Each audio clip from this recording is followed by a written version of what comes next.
My damn arms hurt. Fuck. Hey, nothing feels like home.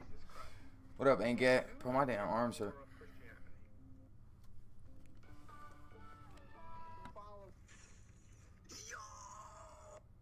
Chat, bro. Holy shit, man. Another day down, chat. Another day down. We don't qual, bro. You feel me? Another day down, chat. We don't qual. Once they get, guess what? Wait, chat. Who could guess what happened today? Who could guess what happened today? If y'all probably haven't been keeping up with my streams, chat, you probably don't know that, you know what I'm saying? I've been playing. I've been trying to find a duo. I'm trying to, you know what I'm saying? I'm trying to mix in a potion, you feel me? I'm trying to create this duo. Somebody who, you know what I'm saying, Keen Demo can carry and help, you know what I'm saying? Make it to grand finals with chat. But, man, dude, I just been playing with some ass, bro. We played today, chat. If you literally could guess, who could guess, bro? Who could guess, chat? What happened today? You found a duo? No. I mean, I found a duo, but chat. Like, man, bro. If only y'all just could see, bro. Next week, I'm streaming everything, all right? Next week, I'm streaming everything. I didn't stream, chat. I didn't stream the Division Cups this week because I wanted to be full locked in. You feel me? I wanted to be full locked in. I didn't want, like, no excuses and no reason to, you know what I'm saying, to, like, say that I did bad. Once again, the big demo goes crazy, chat. As y'all know, chat. Let me show y'all this 1v2 that I pulled today. Let me show y'all a 1v2 that happened today. Man, I'm just crazy as fuck, bro. I just can't find a teammate who is like, you know what I'm saying, on that same level as me, bro. Shit is crazy, bro. I got somebody for next week, though. We are finna go crazy next week, bro. Me and this dude. Chat, look at this 1v2, bro. I'm actually him, bro. Like, I'm actually him, chat. I'm actually him. Crazy 1v2. Oh, my. Elam him.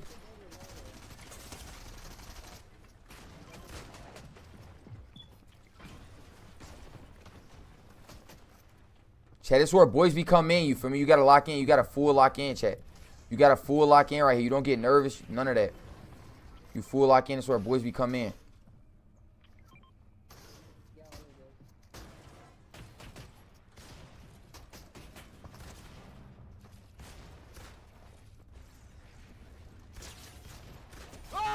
I'm crazy. It's too easy. Chat, so you feel me? Like that's what I'm doing pretty much every tournament, every fight, man. Big 1v2s. Really locked in, really him, chat. It's like my teammate just dog shit. And today, same thing my teammate said yesterday. Oh, it's on me, bro. I saw him, bro. I had a bad day, bro. I wasn't locked in, bro. Oh, my bad, bro.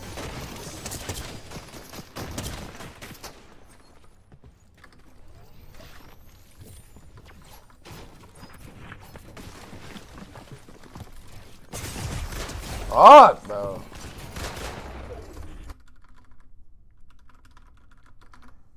I wasn't locked in, bro. I wasn't. This is my fault, bro. Same thing today, chat. You feel me? It is what it is, though. I ain't tripping. We still got a little minutes to try and qual for Div 1. Hopefully, by the end of, I think I'm going to end up posting a video about this. Hopefully, chat, by the end of this whole journey and shit, I'll just be able to find that duo who I could lock in for 2026. Not going to cap. Hopefully, I just find that person who just hungry, chat, who hungry, who on that come up. You know what I'm saying? Who trying to go pro. Bro, why is my stream in fucking entertainment category, bro? Like, she just be tripping.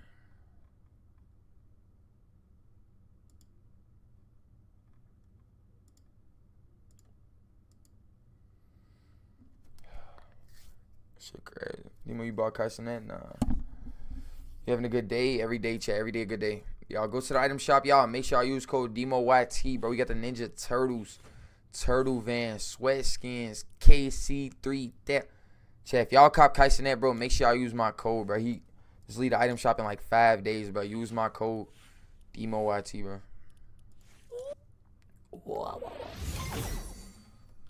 Nothing feels like home. Chat, we got a top 1200 today. We could have called today. This motherfucker just dog shit. He just don't know.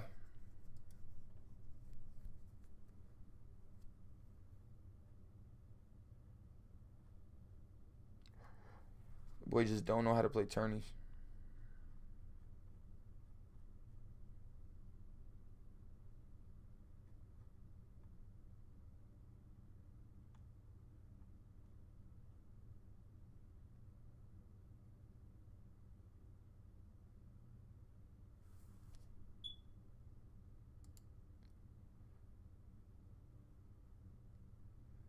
Like, that shit's so easy, bro. Motherfuckers who calling have like 6 more kills than us today. We got like, chat, we got like 15 kills today. Niggas got like 15 kills today, bro. I got like, I don't even know how many I got. Chat, I probably got like 10 of those. I probably got like 10 of the 15. This shit easy, bro. That shit easy call, bro. All you need is consistency and good plan, bro. Can you carry me? I got you, bro. That's all you need is consistency, good plan. I'll be popping off. Y'all, we got proximity check coming to FORTNITE inside. And, whoa, low-key tomorrow. I think the update tonight. Chat, we have new update coming, proximity chat, a lot of new shit. I ain't gonna lie, I think some funny clips gonna happen.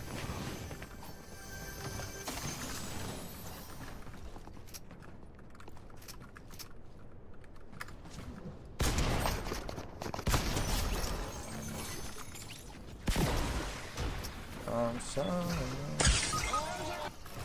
Oh.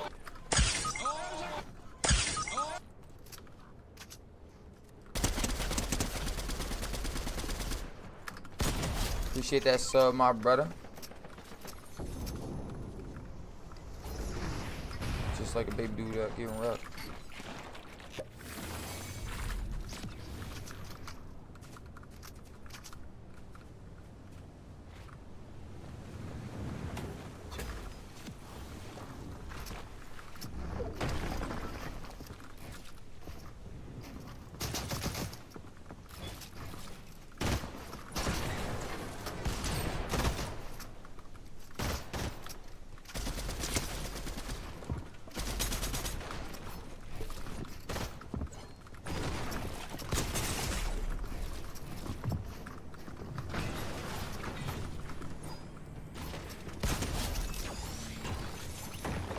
One nigga hopped out, made his heart stop. Ah!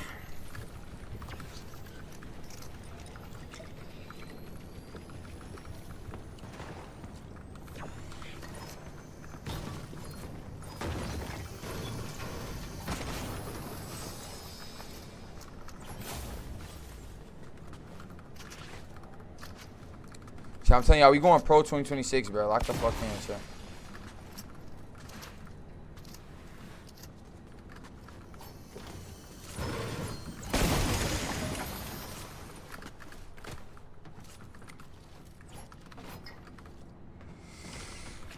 Bob, where you at? Why y'all be saying that about certain people, chat?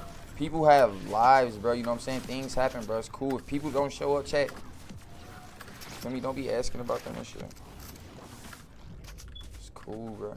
They gotta do whatever they gotta do, bro.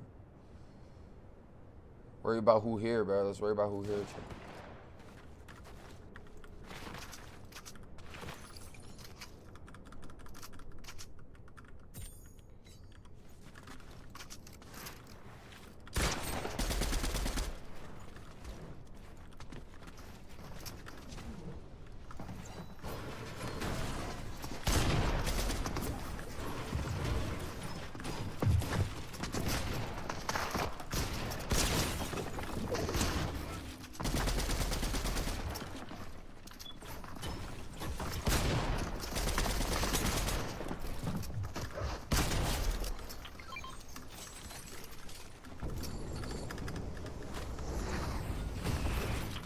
That boy was like Sonic, chat. That was like Sonic running. I'm getting 40 MS on rap. You think that's bad, bro? Holy shit, dude. I get 60 ping on my own region, guys. I get 60 ping on my own region, guys. I was just checking this here, bro. My bad. Why you always say yo bad and sorry, bro? Do people in real life be yelling at you a lot? You say sorry a lot, bro. You gotta chill.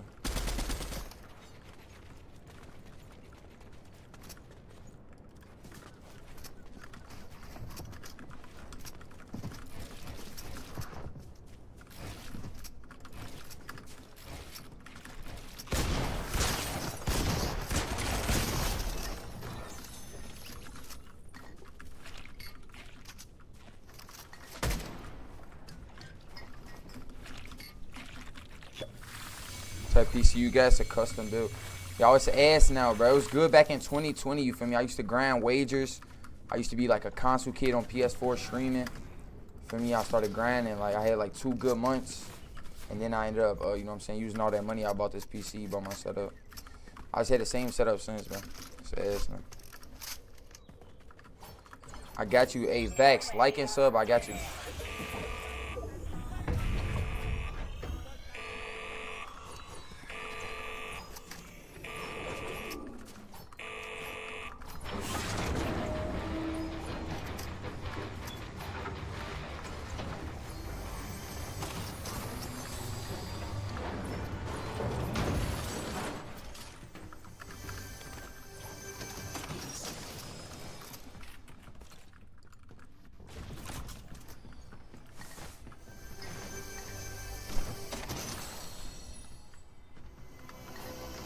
Go pump. Are you serious right now, bro?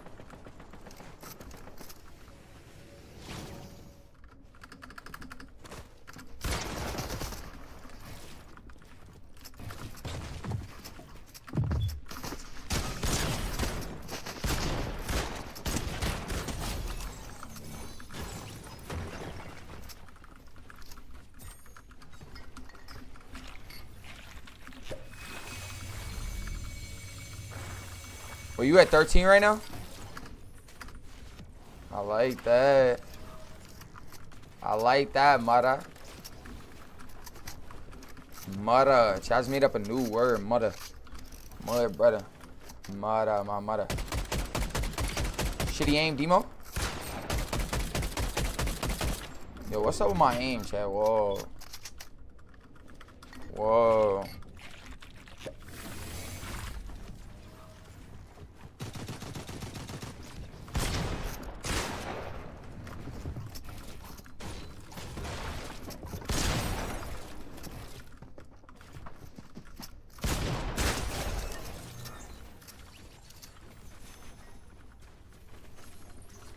Fabio, back to the lobby. Back to the lobby, brother. I'm sorry, brother.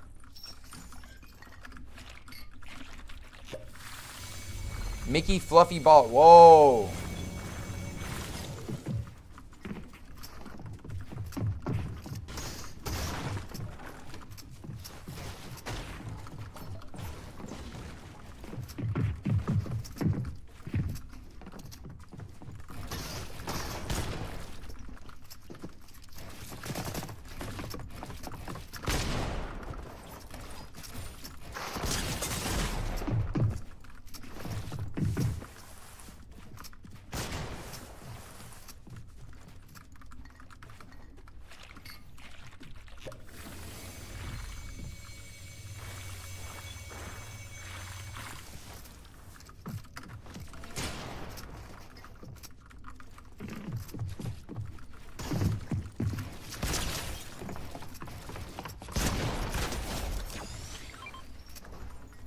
Fuck, boy. So why he thought he was nice?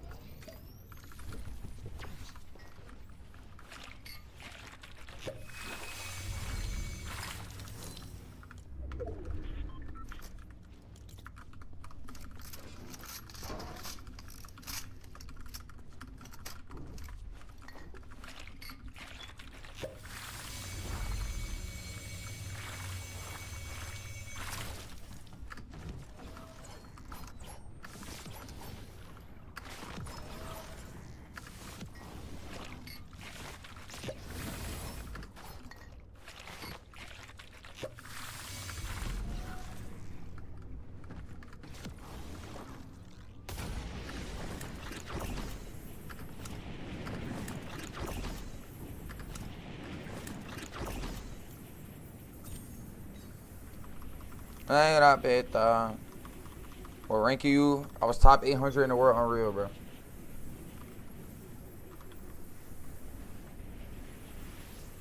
I don't know what Unreal I am now.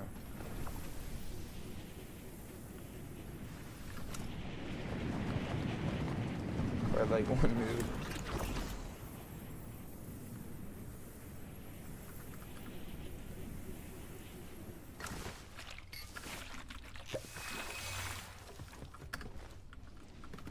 My face didn't pop.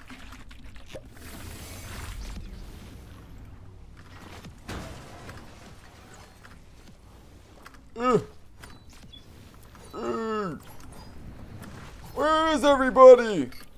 So I got 30 points right now, bro. I could probably join up in another game and drop like another 15 kill win and get like 130. I wonder how much points will I get in this tournament. I'm only playing this chat so I could get you get like a glider. Even though it's gonna show up on my tracker, bro. That's why I low-key shouldn't have played it.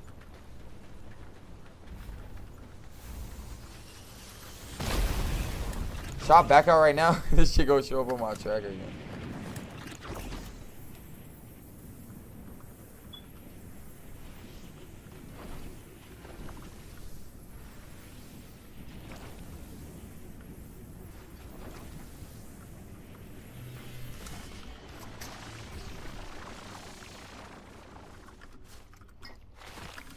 Can you gift me? No.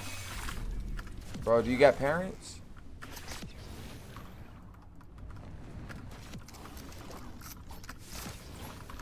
It's my favorite skin. My favorite girl skin, Harley Quinn. My favorite boy skin is Skull Trooper. So really, like, I don't know which one the best between those two. My main skin, Harley Quinn, but it used to be Skull Trooper, you know, so. I'm Scully gang for life, though. I should end this tournament.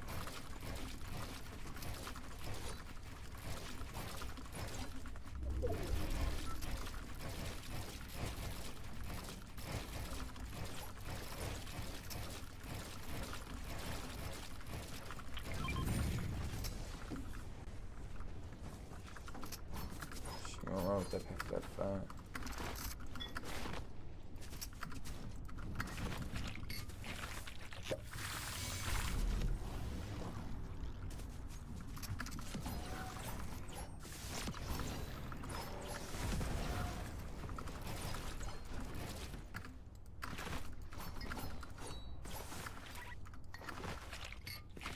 I'm just winning.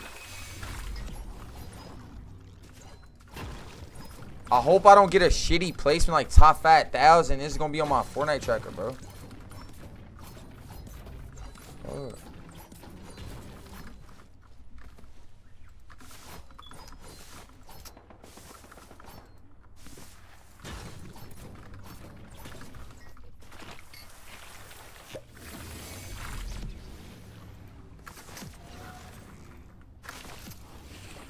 Who just shot that out, bro? Show yourself, Josh, nigga.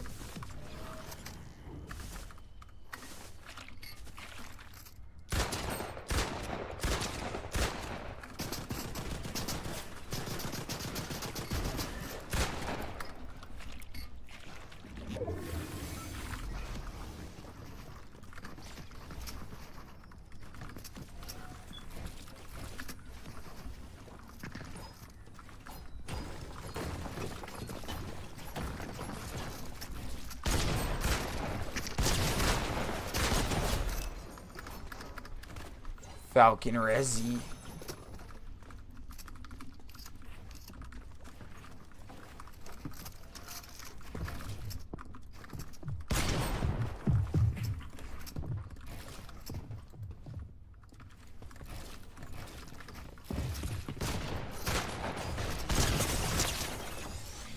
Fuck out of here, boy.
bitch. Hit your shots.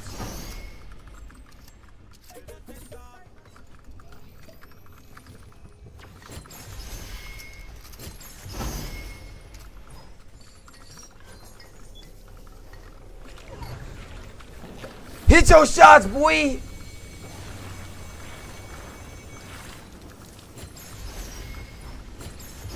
I can only carry one medallion.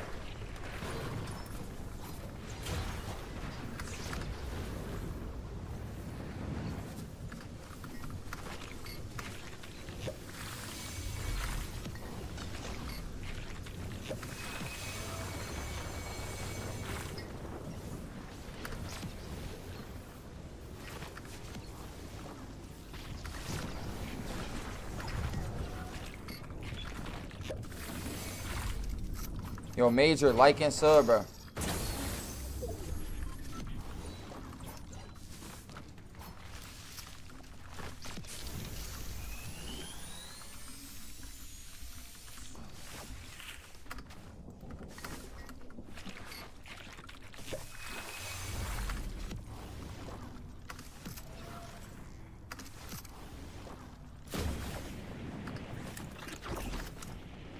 What the f—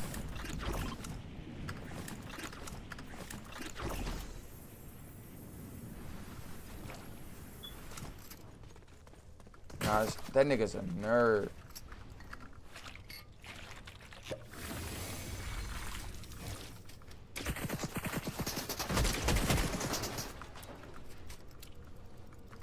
That dude is a nerd.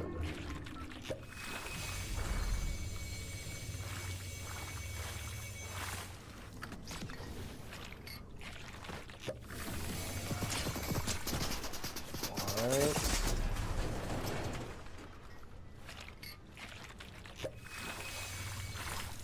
This medallion don't even heal me, bro. Oh my gosh.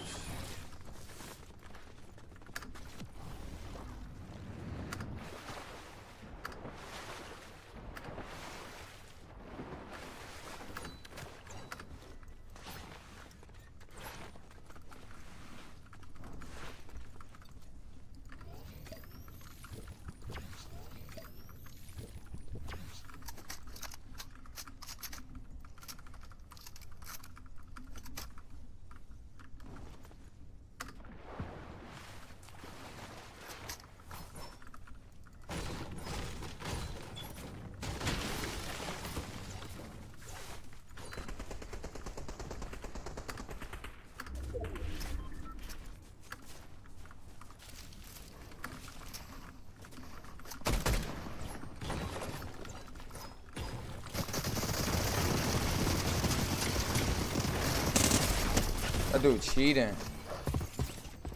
Damn, bruh. Lame ass cheating in a rank cup.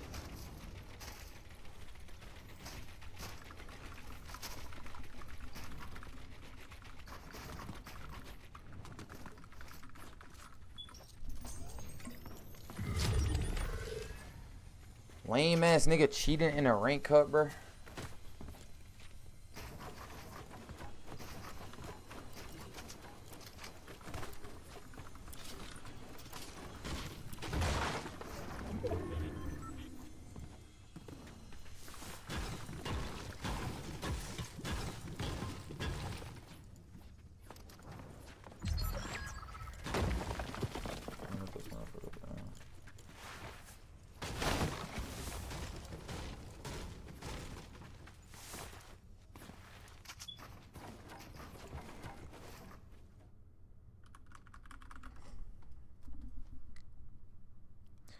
Chat, so we cheated in rank cuts in 2025, bro.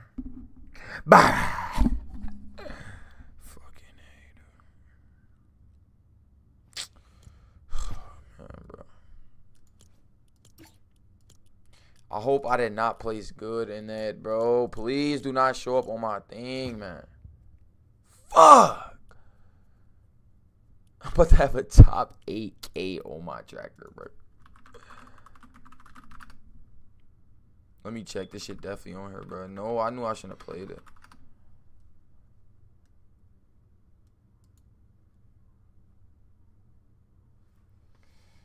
knew I shouldn't have played that.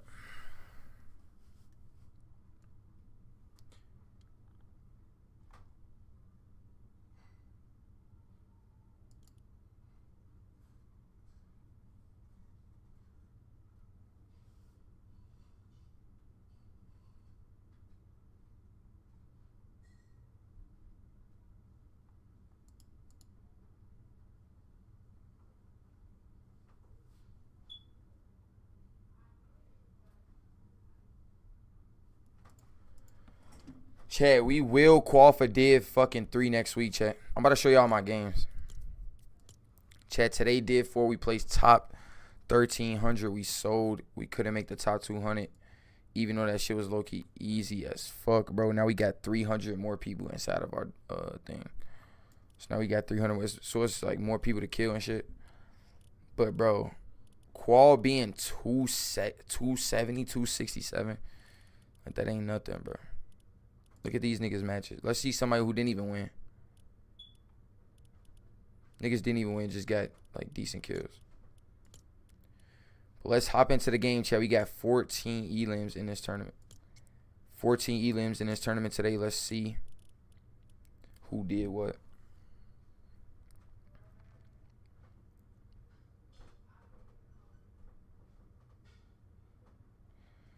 Brother, I literally need a fucking duo, and that's it. I'm qualling. Dang, chat, my short hit 25K and 500 likes, bro. I'm so grateful, bro. God is good, man. God is good, chat. Other one at 31K. Bro, I want a short that hit 50K, man. I know we gonna get it soon, bro. We right there, bro. I keep breaking my last record. Like, my previous record, I'll keep breaking it. But, dude, we got to get that 50K. I got a 76K one. But it's not even, like, for my YouTube.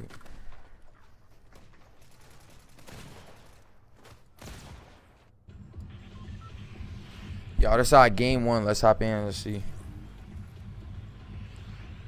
I got 2 kills. You already know, like. This the 1v2, chat. First game, I 1v2. First game of the tournament, I 1v2.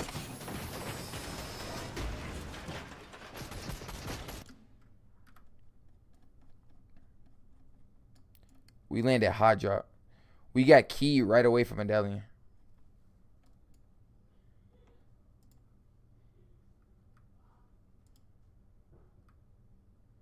Fuck, where we at?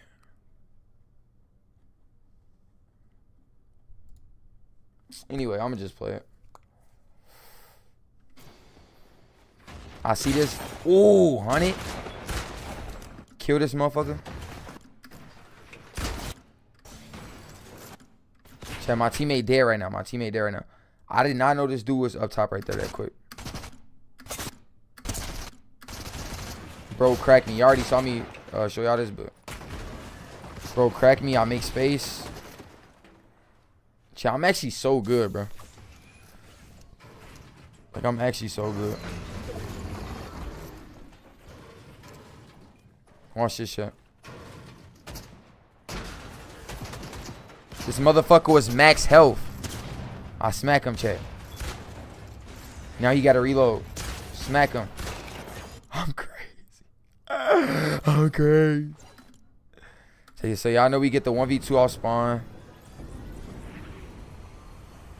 We get Medallion. We ended up getting keyed. My teammate died. I stayed alive. You already know me.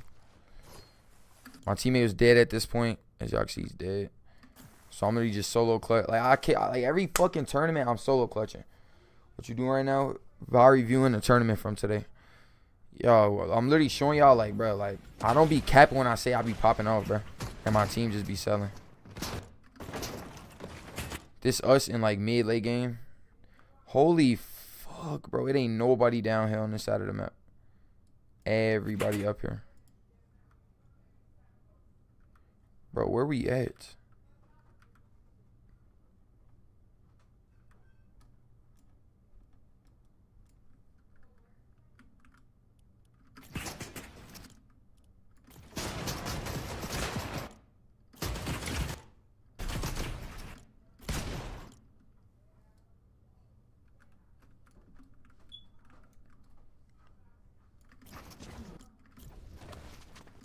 Chat, look at this. My teammate died again. I think I rebooted him. Oh yeah, this one I rebooted him. So he died 3 times in the same match. He died, I rezzed him. Then he died, and then I rebooted him. And then he died again right here. And I almost 2v1 these motherfuckers. I smacked the fuck out this dude. Look at this. I drop down, chat. I go for the pickaxe. I get in his box. He moves out the way, bro.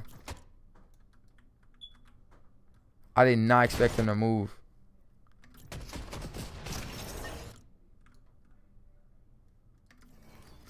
I literally almost got that 2v1 right there. So I get 2 kills that game. I went crazy. Why do you stream so late? I was playing tournaments today. Shit, I stream early, bro.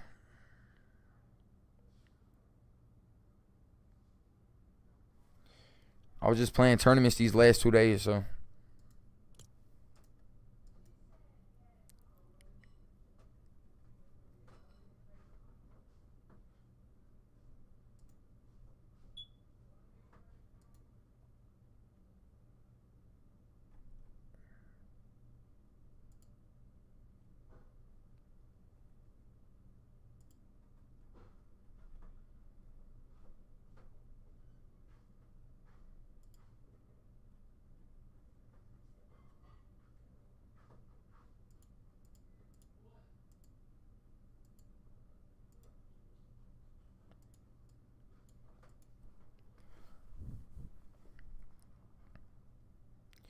Chat, so look.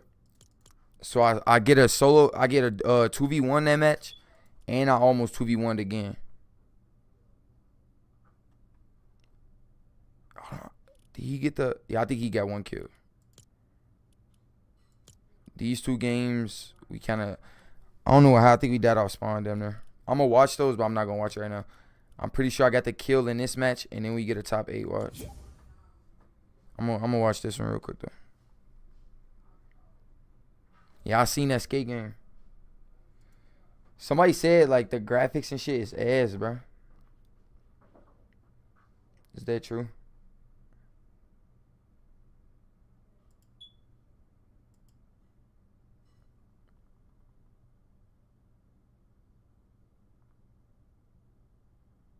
Kinda is.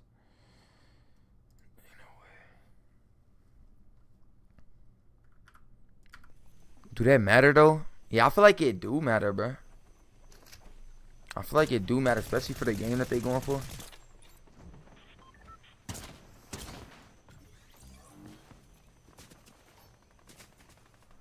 Alright, chat, we finna take a look at this game.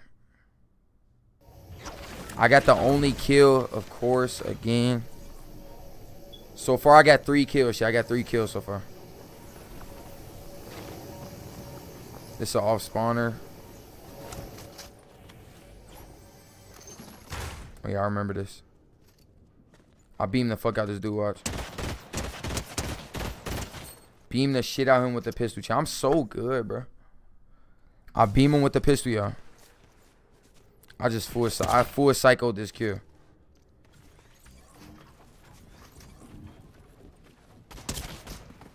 That was kind of dumb, but I just wanted him to, like, I wanted him to just come out so he could think he gonna kill me.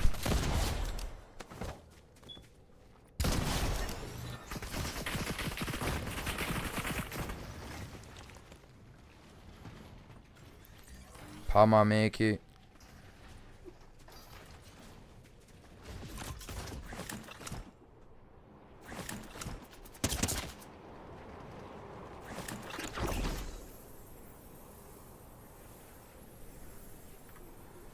Bro, we was so contested all day today. This shit cringy.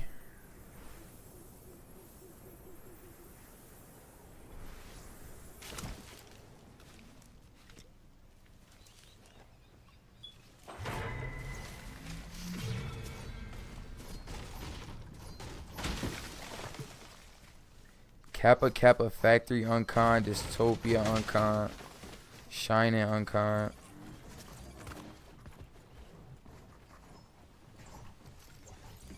I'm about to go Shining, Kappa, or this next week. I'm letting this fool right side next week. Chat, I think this dude was cheating right here. I'm not gonna lie, like, on my live chat. On my live chat, I think this dude was cheating. Bro, I had the craziest milkshake while I was playing the tournament, yo. Oreo, it was like cookies and cream, turtle dove. I think this motherfucker right here was cheating, bro. I'm not even playing. Y'all, tomorrow gonna be an early stream. I'm done streaming this late. There's no tournament tomorrow. I just had back-to-back tournaments, you know, so. Next week, I'm streaming the tournaments. Like, how the fuck did he just crack? Like, he just cracked the shit out of me right there.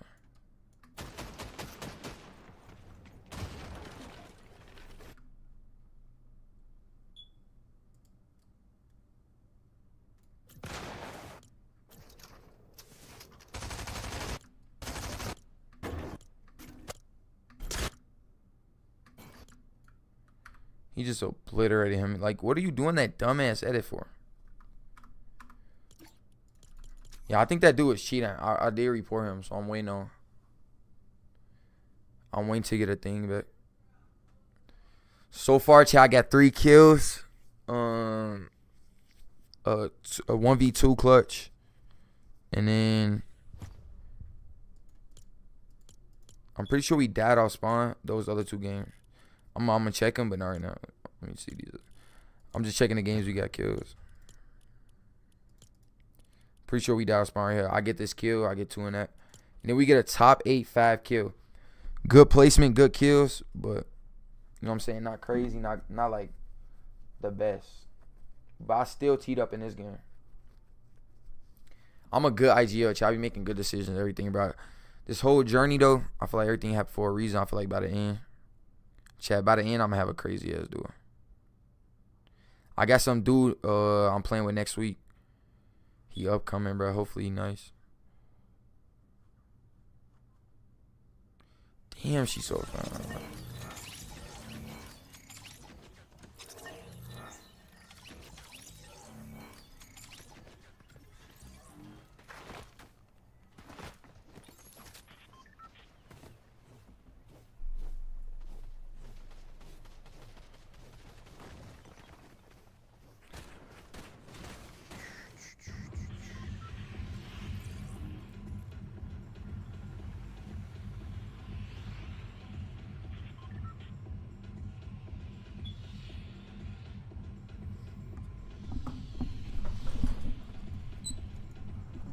Let's see this game. Let's see this. This is the top 8 chat. I have 4 kills. I'm crazy. I'm crazy. So we had a top 8 with 5 kills. I got 4 of the kills. So far in this tournament, I have 7 kills. I have 7 kills, chat, by myself. We had 15 kills in the whole thing. You need like 20 to 22, 23 kills. To qual, bro. I did this workout, chat. My arms hurt so bad. I can't even bend my arm straight. I can't bend my arm straight. I can't make it straight. I can't make it straight.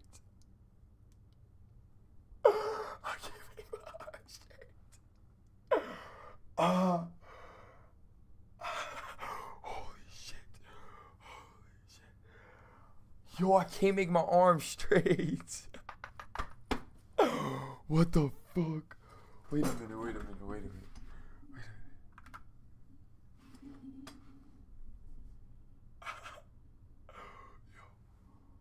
Dude, I can't make my arm straight.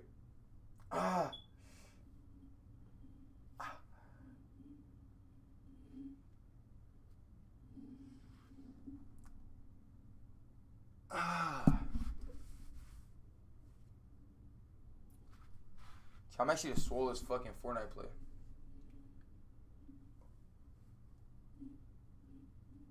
I'm actually the swollest FORTNITE player. I'm not gonna lie. Alright, let's see this pop off, bro. I get 4 fucking kills, dude. 4 fucking kills, dude.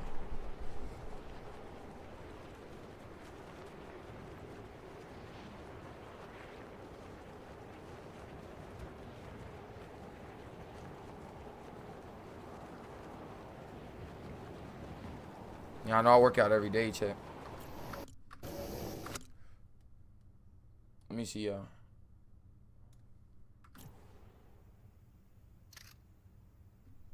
Oh, yeah, I had a solo clutch.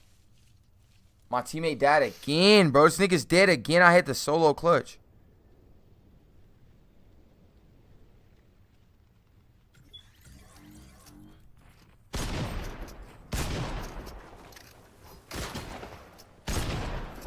Look at this shit. Easy kill.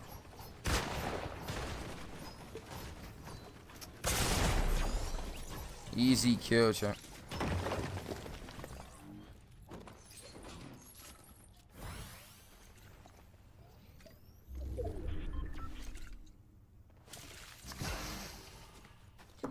Boom, I get a kill right there. I end up refreshing my teammate.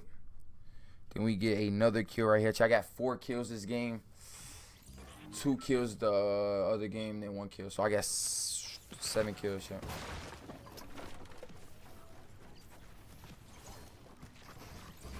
I ended up killing this motherfucker.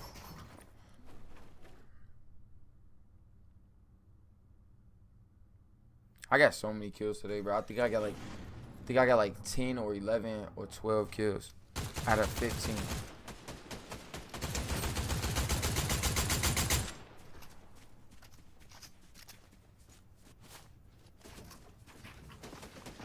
Where did his teammate go? Let me see this. Yo, he dipped. And he solo clutched. He solo clutched that much placement. This nigga survived all the way to the end as a solo, chat. After he killed his team. Ain't no way. Send request. How do I send again? I'm accepted. Just wait.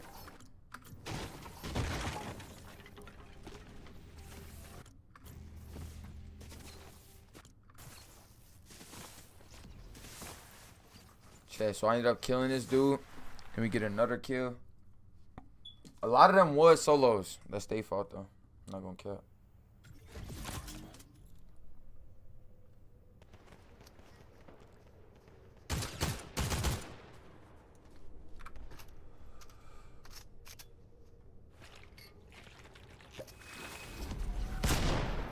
This dude trying to lurk us.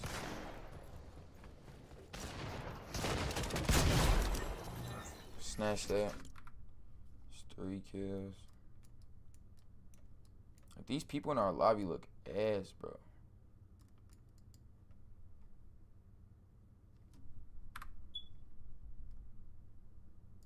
Then Chevy make the late game. So I got 3 kills so far right now. Then we hop into this late game.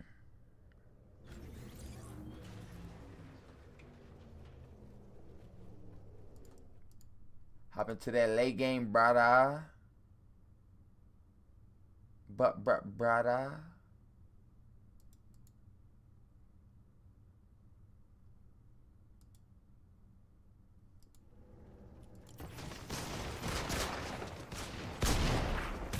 I need a refresh right here. Look at this. I need a refresh. I jumped in with the minigun. Try to get my minigun refresh, right? There's a fucking random ass, what's it called? Renegade Raider right there.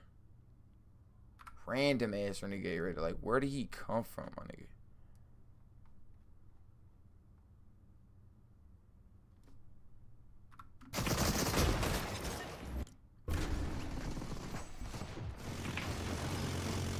Oh yeah, these motherfuckers on height just tearing shit.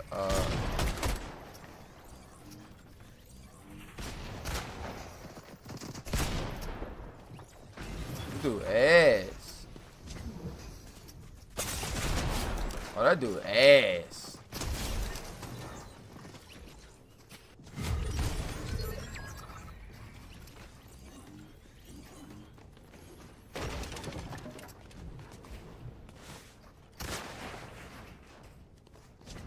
Like, he nervous.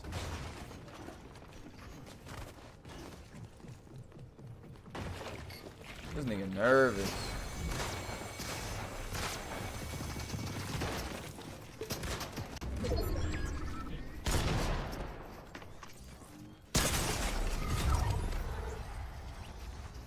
How did that motherfucker win it?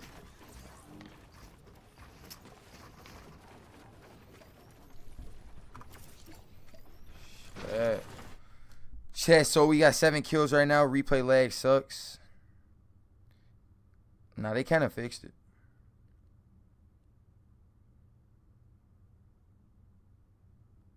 Ain't too bad, nah. Alright, so boom, chat. 7 kills. Top 8, 5 kills. Better game, not the best, though. For me, better game, not the best. We go hop into... I don't even want to watch those games where we get no kills and shit. Like, bro, I already know some dumb shit happened. This nigga just...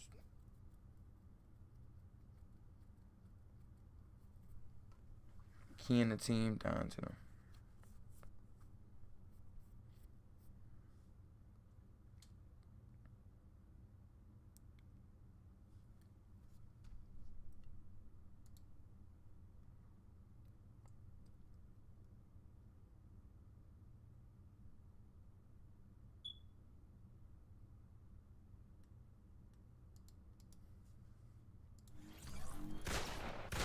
See me holding me up, I've been holding it down.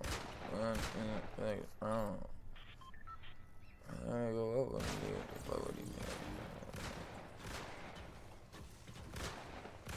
Dude, I should have got a bed, bro. Something told me to get a bed, my nigga. Oh, look at this. Shall I get 2 kills in this game? So I have 9 kills so far. Holy fuck. I'm about to start crying. I'm about to start crying, bro. Like, I got every single fucking kill today.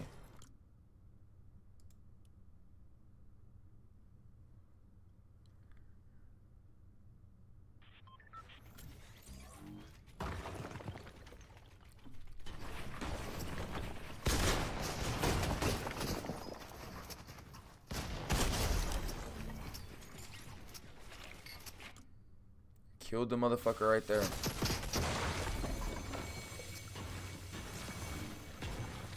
Oh no, that's him.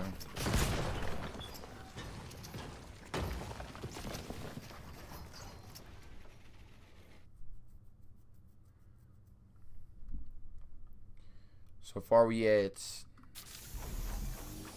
9 still.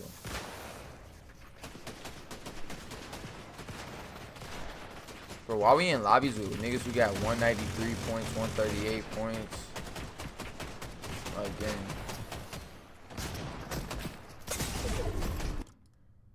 Oh, this is dead. This shit's so unlucky. This might be one of the most unlucky plays to ever happen in Fortnite. Look at this shit, chat. We could have won this game. We literally was gonna win this game. Look at this fucking beautiful rotate. We rotate all the way around this mountain, go into storm, right? And you get like no mats.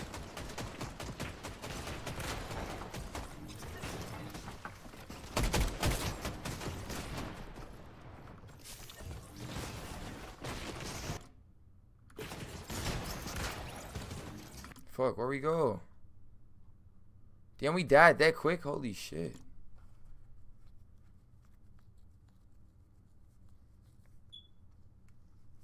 Wait 1 second. Look at this shit. This shit is so unlucky. So we chilling, bro. Soon as I edit this motherfucker right here, he just one on me. How much health was I? That shit's so unlucky, bro. Like, I'm literally going to pop my med kit and this motherfucker right here. I go to front tarp out and this dude is literally right there. Soon as I edit, he showed up.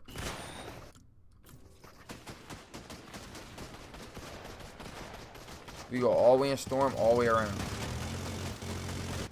Perfect ass rotate.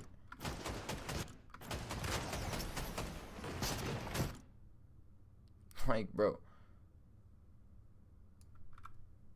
I'm 100 health. I ain't gonna lie, my teammate should have shot him right here.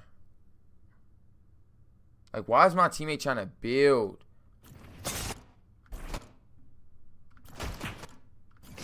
This nigga gets one pump too.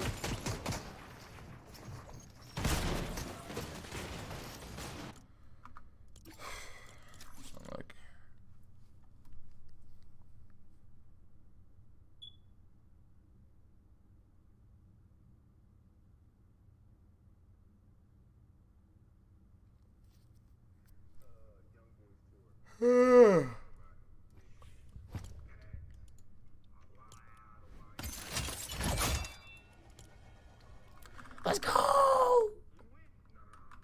The Lulu early access. What is this?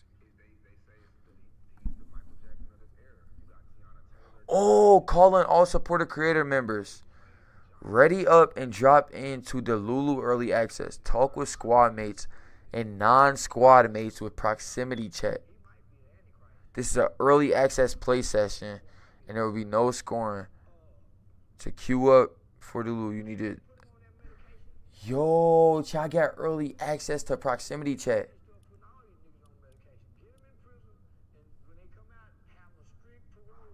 Yo, Fortnite gave me early access to proximity chat.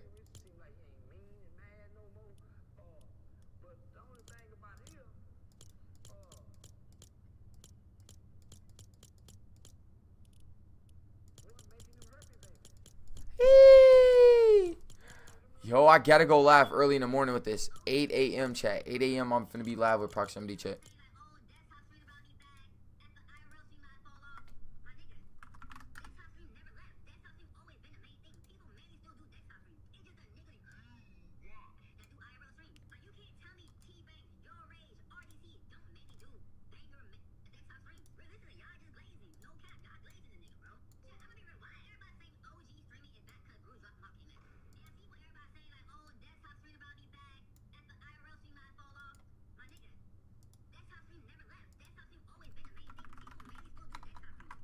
Proximity chat in Fortnite is funny, bro.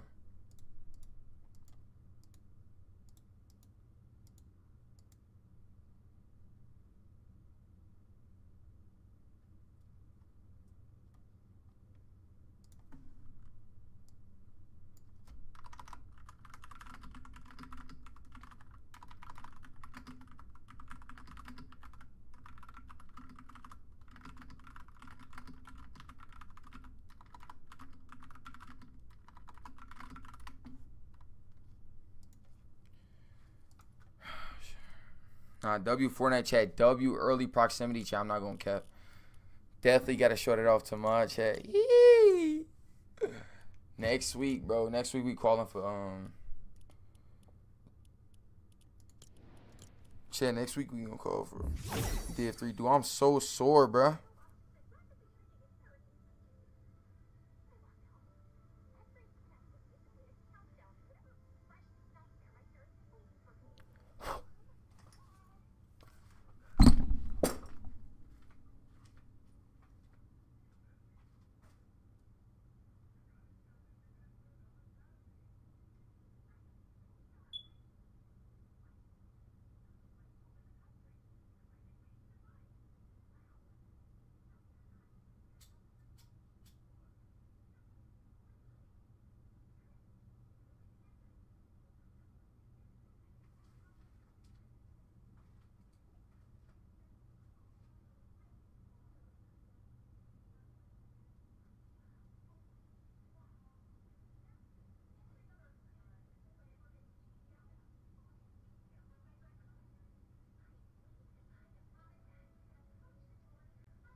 want some fucking water, bro. Oh, my damn arms hurt so bad, bro.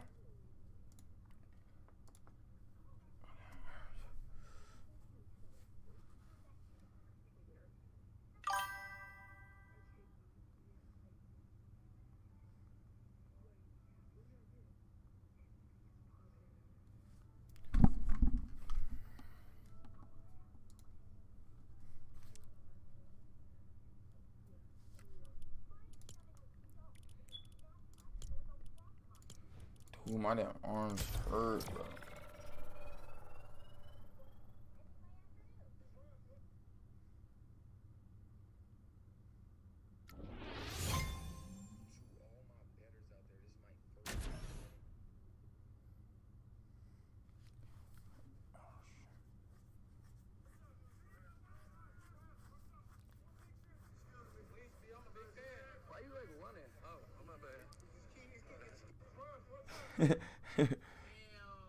Damn, skate drop. First day on skate? Look at the people. Nah, there's everybody on this shit.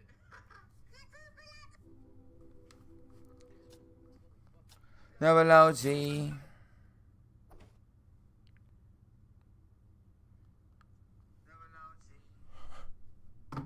Damn, I'm still on Century, probably.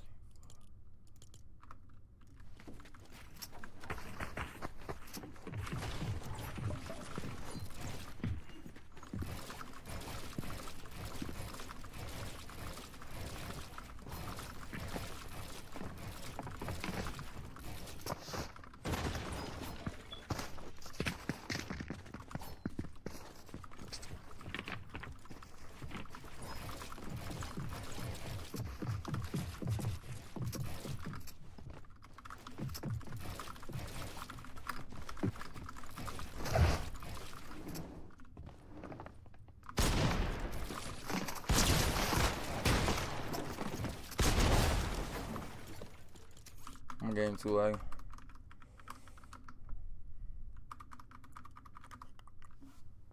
Oh shit, my I'm so sore, bro, from this workout, bro. Fuck, man.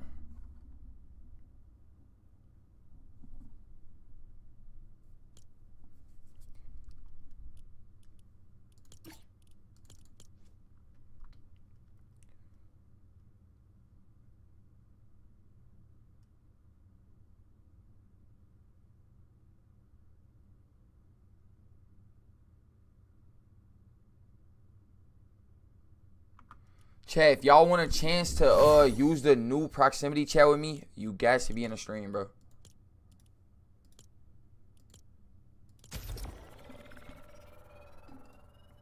I'm gonna be up early, like 8 a.m. streaming that shit. I want to be one of the first people to show it off on YouTube. I ain't gonna lie, that nigga typical gamer probably finna be live. Y'all know that nigga stay live.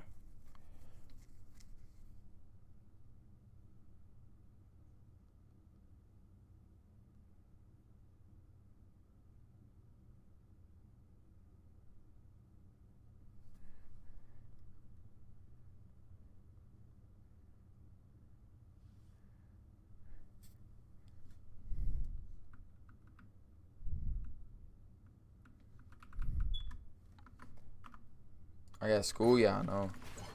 A lot of people gonna be at school.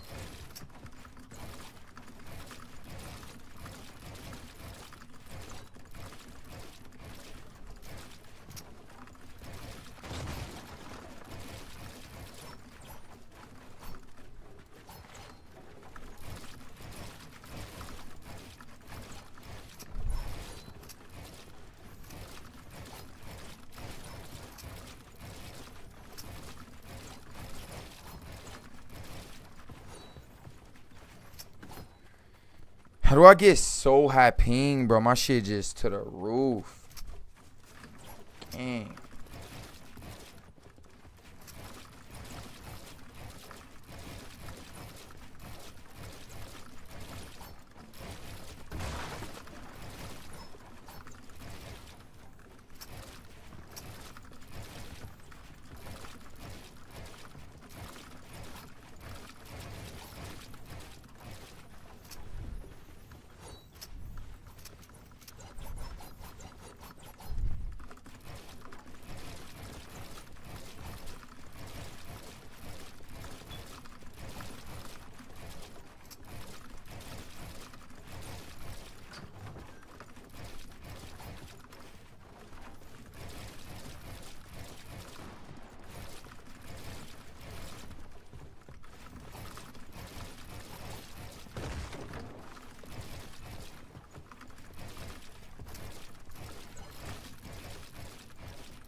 Damn, my arms hurt.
Ooh, when I get a new PC, bro, I'm gonna be one of the fucking fastest players, bro. This shit's so laggy.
They're trying to get in your game.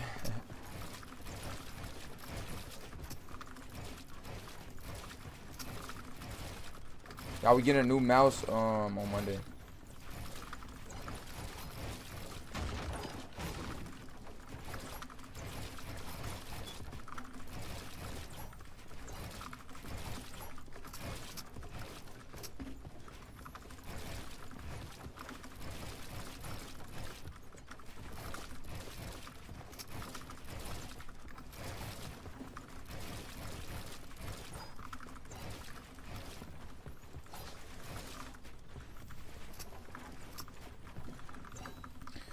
Midas, you gotta like and sub, then send me a friend request.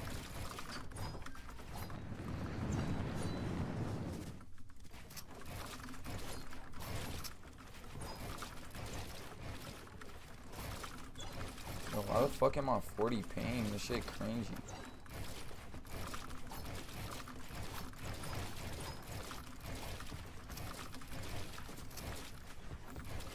At this point, I'm starting to think it's this map.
So I've been playing on a fucking I've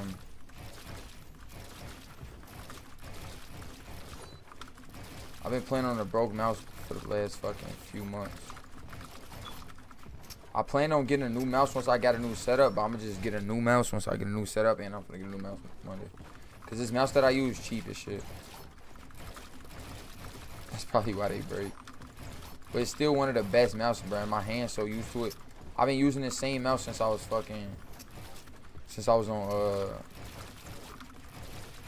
since I first started PC, bro. Like, I've been using the same mouse. My hand just too used to this. I haven't switched mouses.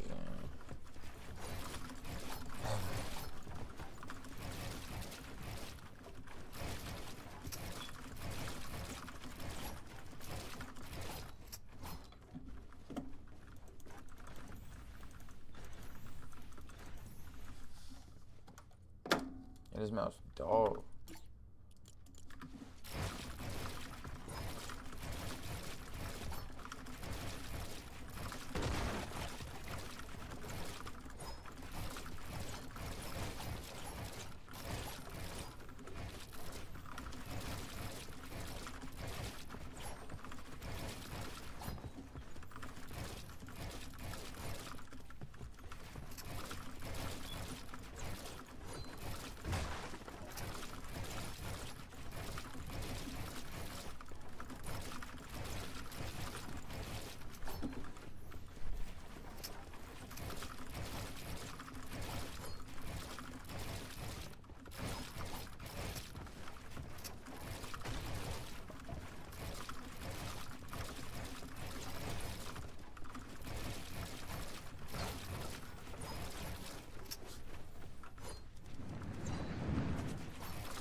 So I'm about to talk about that fucking David situation, bro.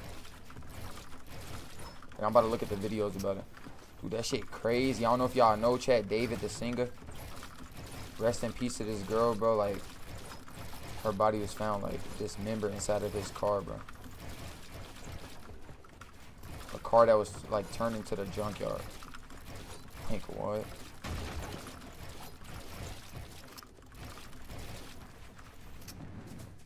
What the fuck, chat? He was just at Globals like 10, 11 days ago. Not even 2 weeks ago fully. When Globals happened, chat, and FORTNITE was like talking about his new song that was coming out, and Chat, if y'all watch Globals, y'all know what I'm talking about, bro. Shit crazy.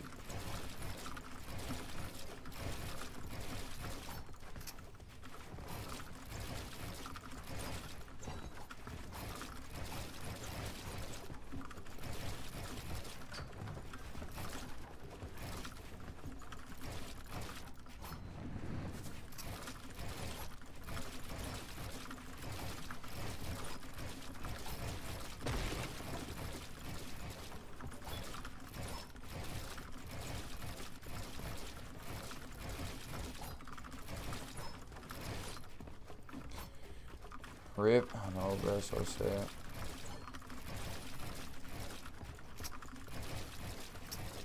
I've been seeing on Twitter and stuff, and most people been saying, like, bro, like, it's like 9 times out of 10 or something.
Monkey, you heard about that? Or no?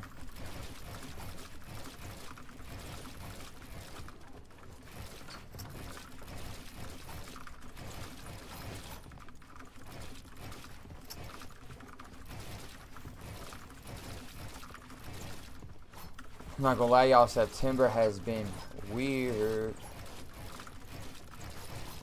We got UFOs, bro. Charlie Kirk, man. This David thing, bro.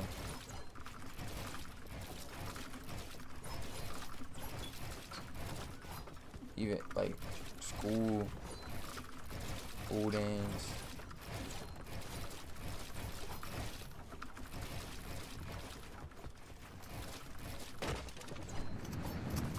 Nah, just from you, facts.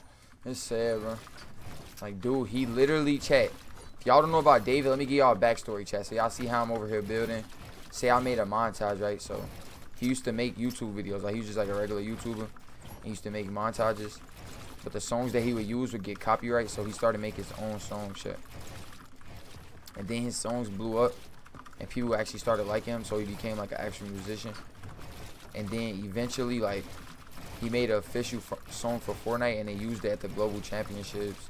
They used it in their videos, all that. He even got an emote inside Fortnite. He got his own emote. You know what I'm saying? Like, he went from a kid who just played Fortnite and then making music, and now the music is in Fortnite. He got his own emote, stuff like that, you know. But just 10 days ago, he was at the Global Championship talking about his song. And now people saying, bro's a murderer. Like, what?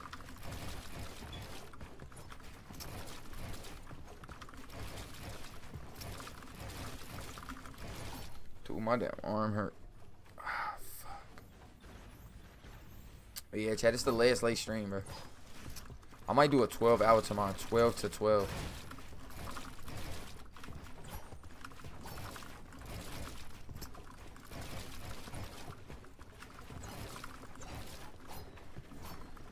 Yeah, that's sad as fuck. He weird though, cause the girl's like underage and shit. Chat, he's weird as fuck.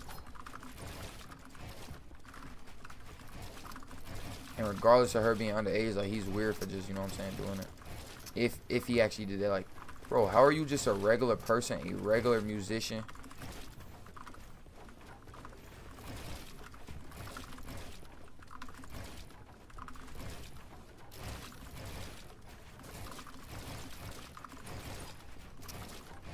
This nigga's just a regular person, regular musician. He end up being a murderer. Shit crazy.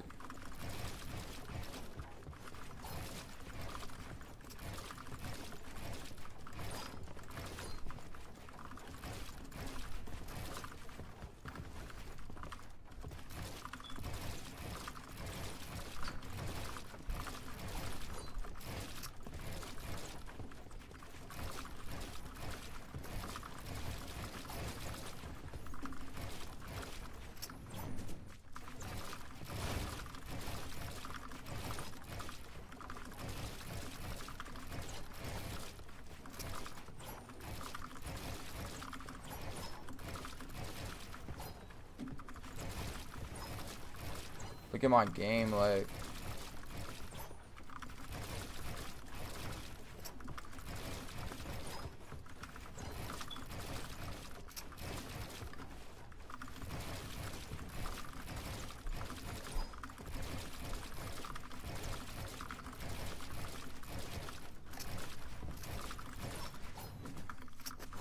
Gotta go to bed. Deuces, brother.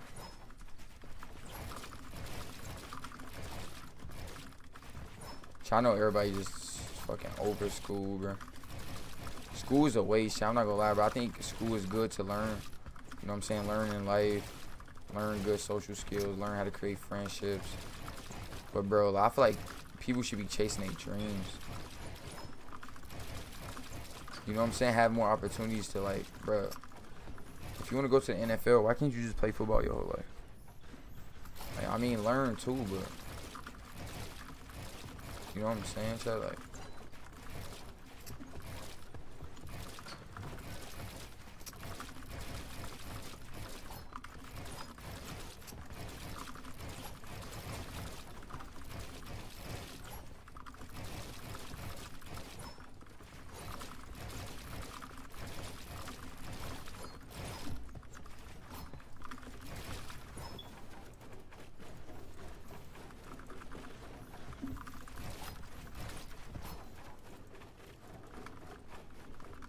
what up, Barber?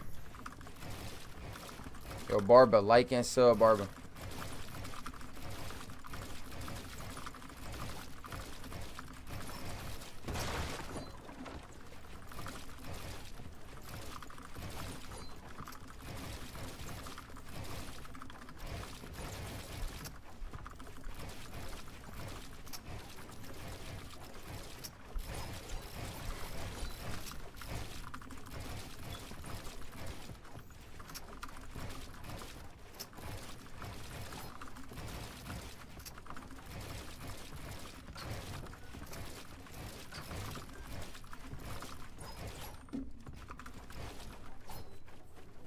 I'm Brazilian.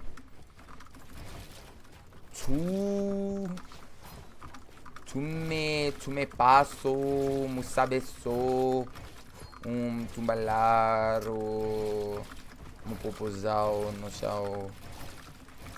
Me speak Portuguese, me speak Portuguese.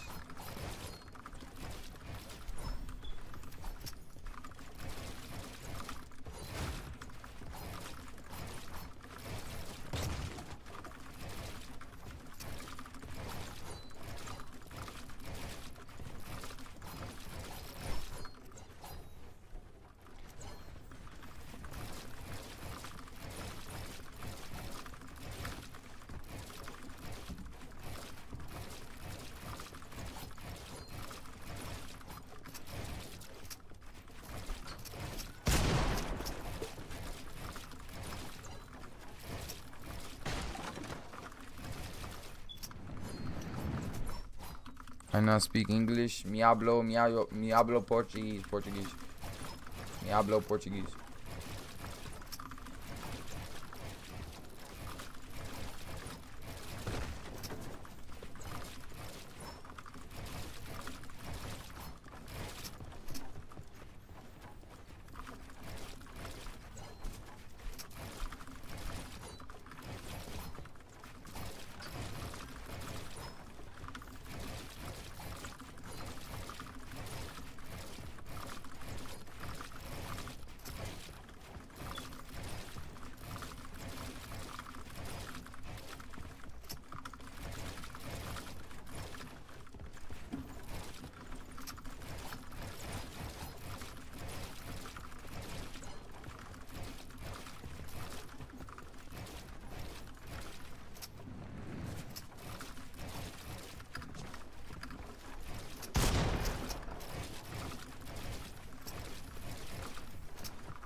Me llamo Di Mario, me llamo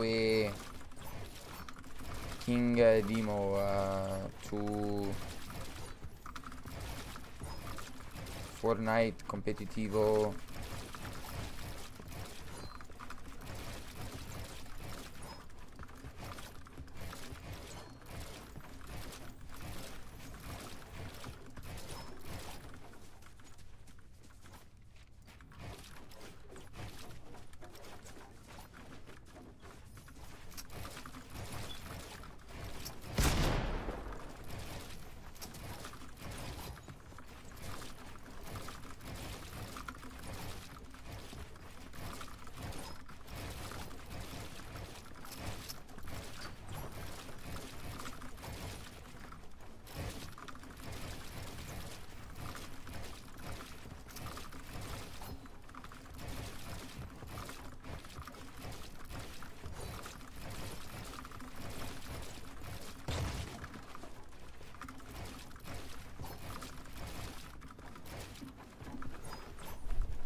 Oh, this shit's so laggy, gang.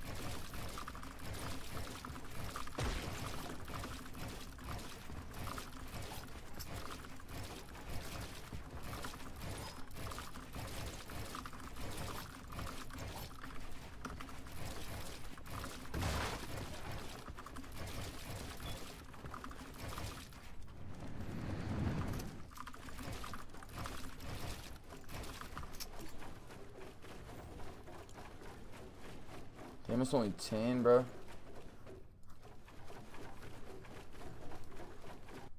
Chest fake still early.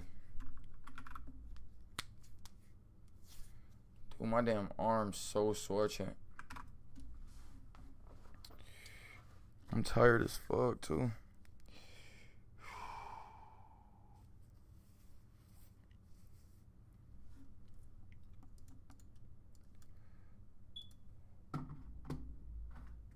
Chat, next week, bro, we qualling.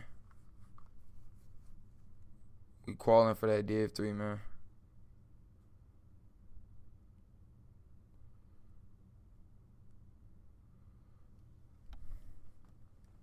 My tracker's starting to look ass. I wish I could delete some of these.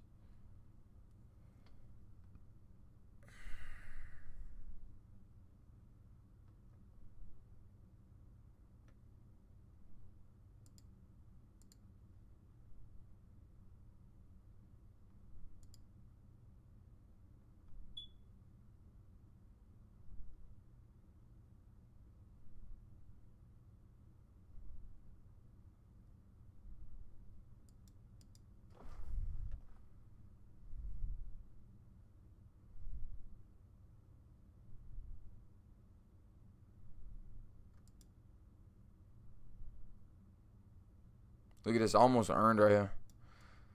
Almost got earnings right there.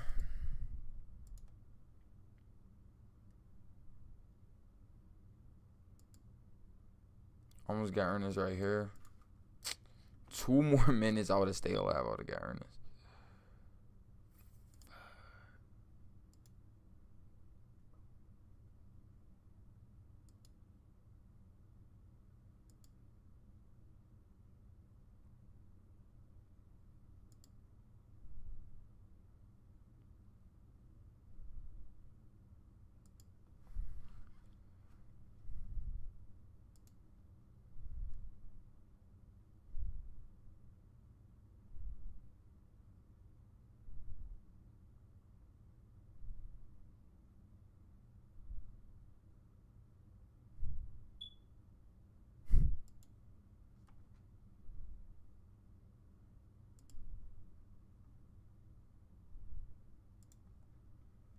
I be playing with some dog shit people, bro.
Ten skin cups.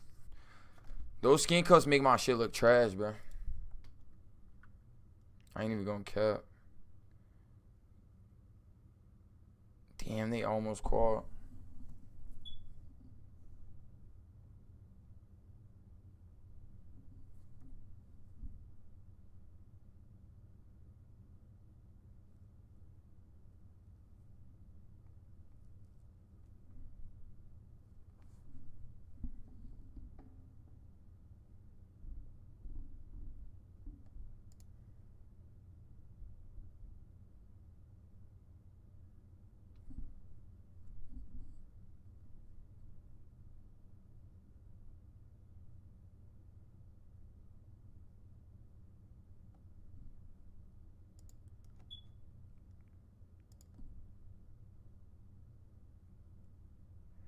How did they K so much?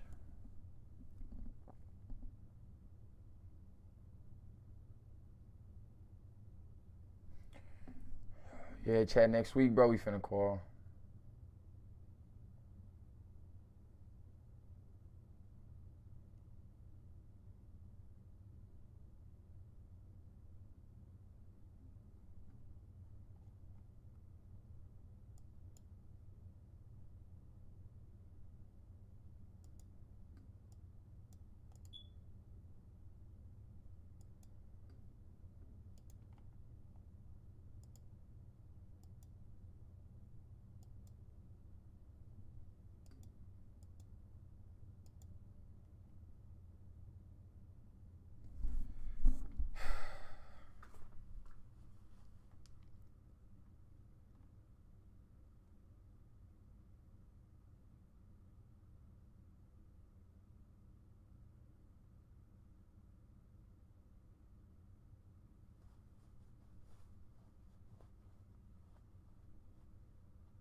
So I pray to God, bro. This dude next week is actually good. He's not shitty.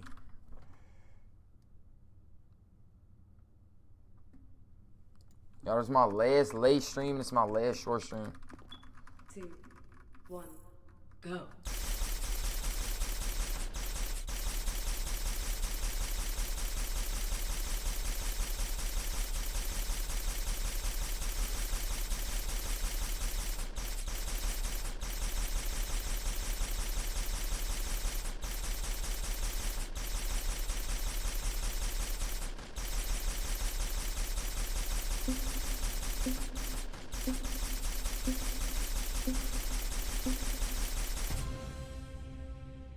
Fuck, I almost beat my score.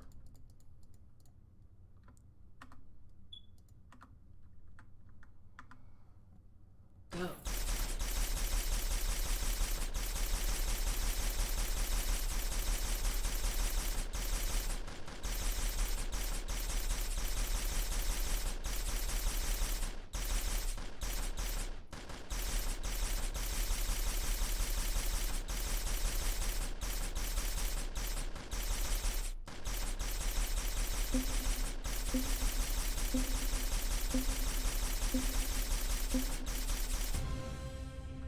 I had to slow down right there. I had to pause, take a breath. I was trying to see if it fucking count accuracy.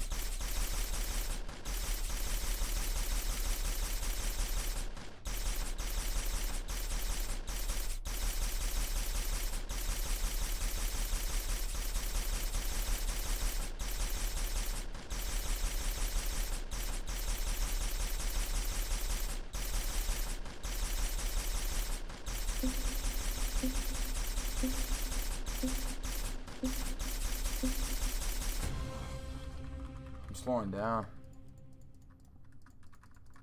Go.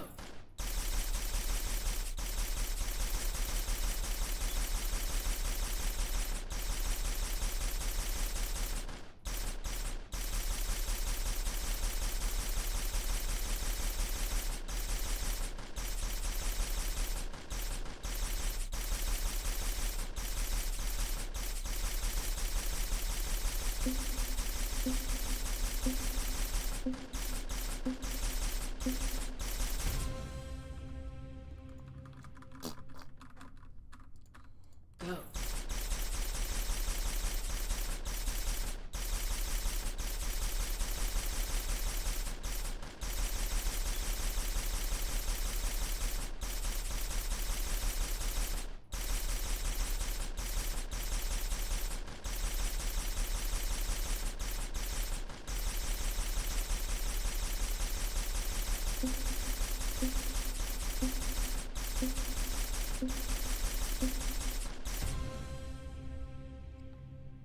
Four niggas hopped out, made so I stopped. Bro, I'm so close to beating it.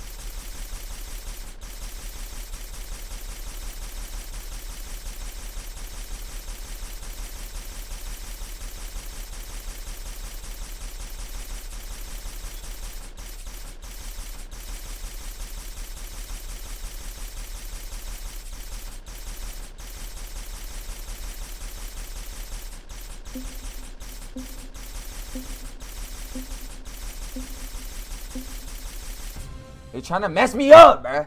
And I get 1 fucking 50, bro. They trying to mess me up, bruh. I was 1 point away, bro. Fuck. They start making them so spread out at the end game.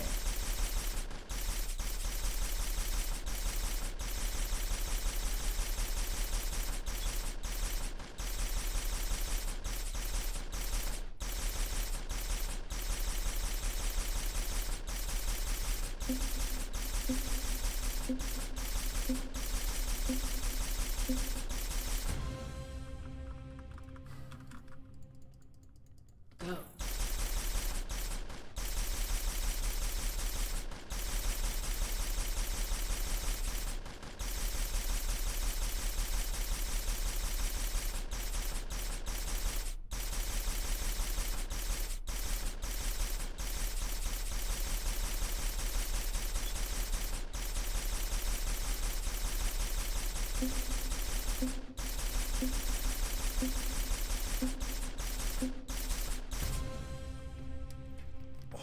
Fuck. Dude, my damn arm shit. I know I keep saying it, but dude, y'all don't know this shit actually hurt. Not from playing this, from fucking working out. When I get off today, I'm gonna still do a little workout too.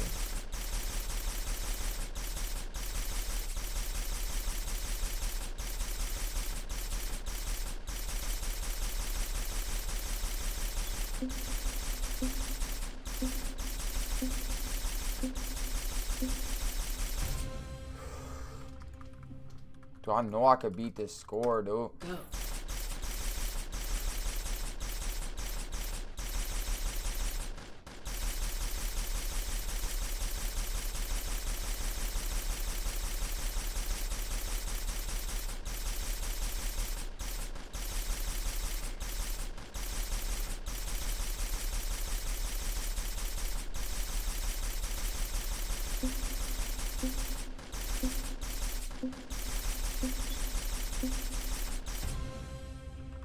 I need to turn that countdown timer off, bro.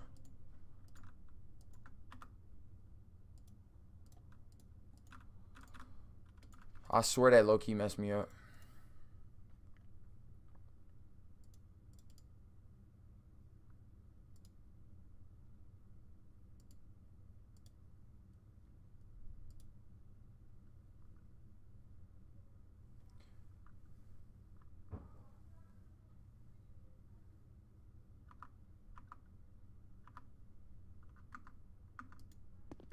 Two.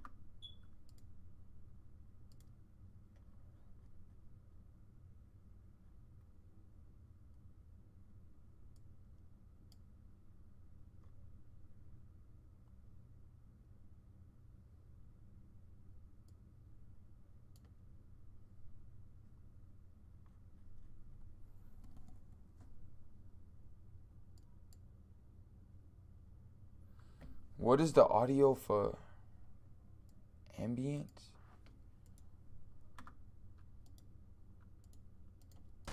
One. Go.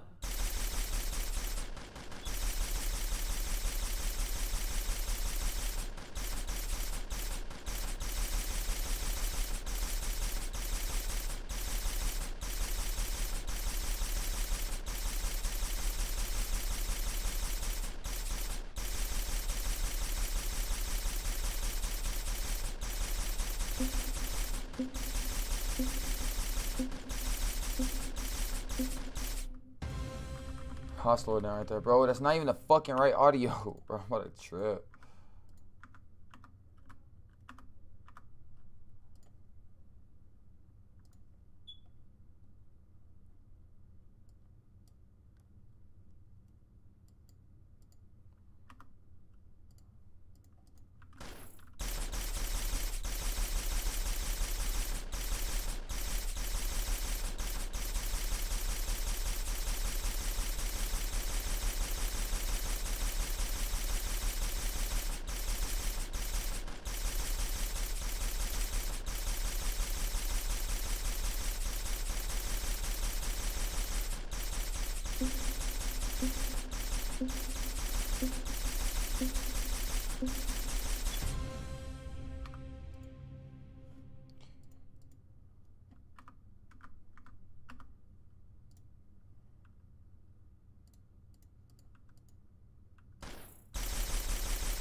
Yes!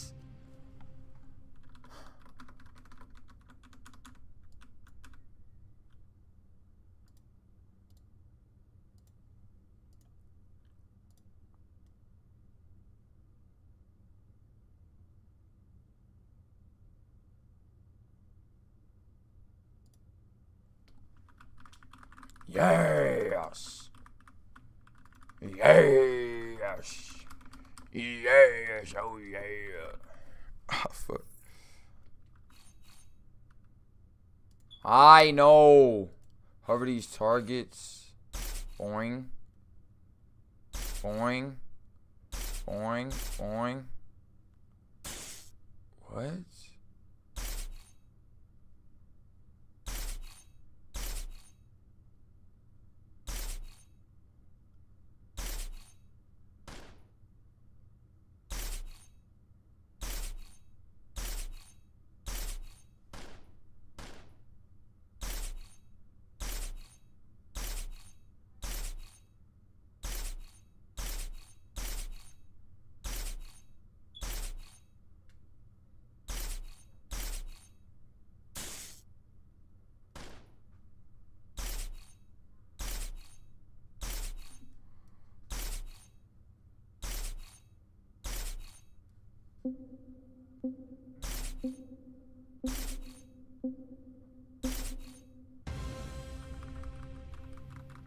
Nah, I feel like I should be way higher than that.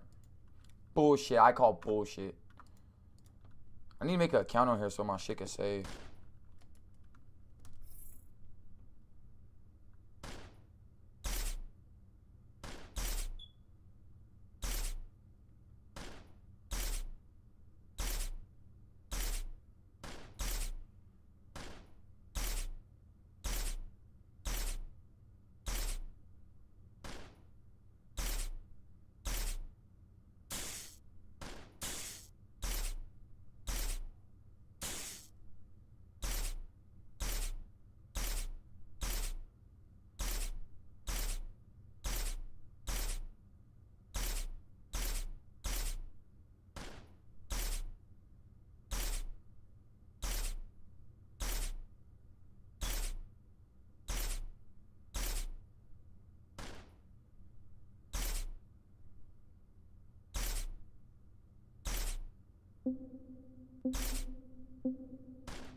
Bro, all these got certain benefits, bro. Not gonna lie, ever since I've been aim training, chat, like actually aim training pretty much every day, I actually aim train. I will say, bro,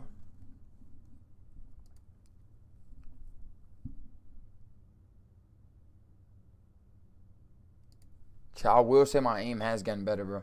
Like I could 2v1 in fights and shit. I could hit my headshots, hit shots good. Ever since aim train, especially if you keyboard and mouse, bro, you want to be like, you want to aim train, chat. Jimmy Kimmel got fired? What the fuck?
Damn, that's ass. What?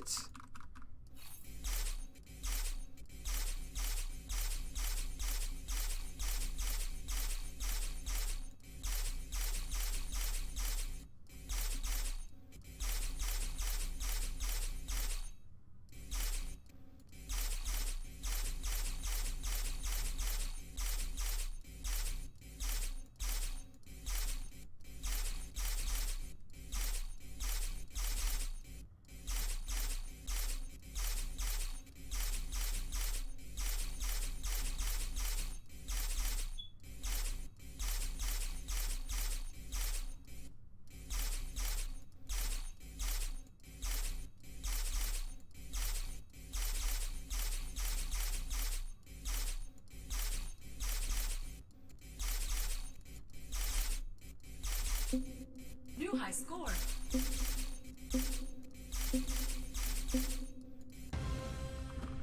Bro, it's kind of weird. I get the purpose though. It definitely helped with that. 2 targets on the wall. Scoring is based off damage.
Say, this is what people don't see. You for me, the behind the scenes chat. 2 caps with 90-degree circle. Oh, this definitely helped.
Now these shits go up and down.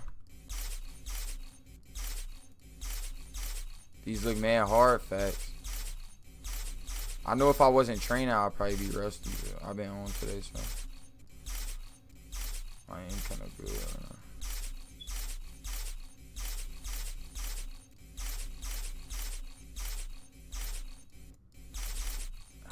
Bro, that shit hurt your hand.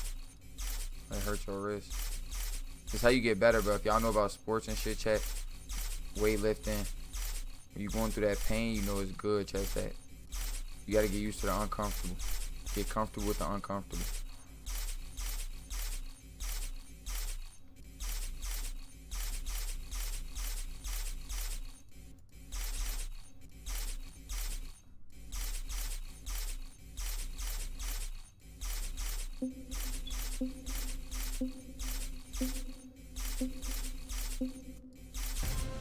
Chat, cause even if you on console, you can still aim train, bro. Even if you on console, bro, you can still aim train, get your aim right. Not going cap.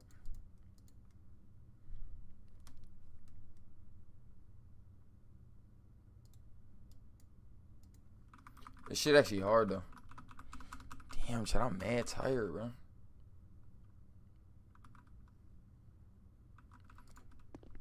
Chat, even if you on console, bro, controller, you still wanna aim train.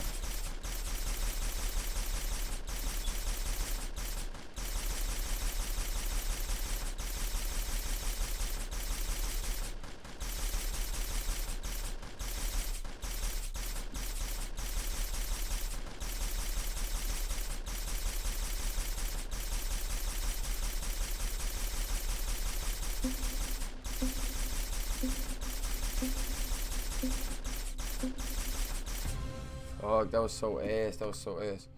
I don't know why I could do windowed mode better than full screen. This is me in window.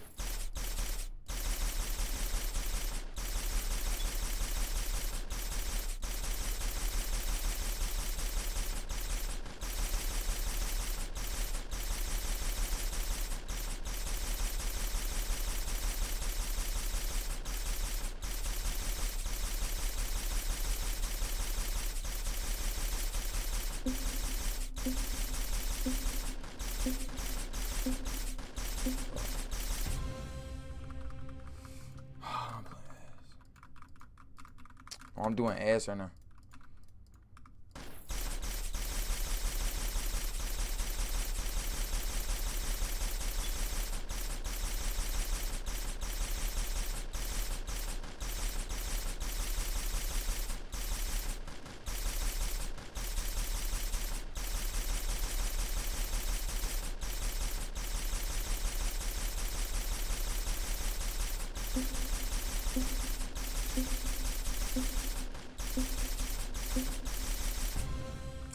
Bro, I know I could beat this fucking score, chat. Let me lock the fuck in, bro. Let's go, baby. Last try. Last try. You finna beat the high score. Ready? Go.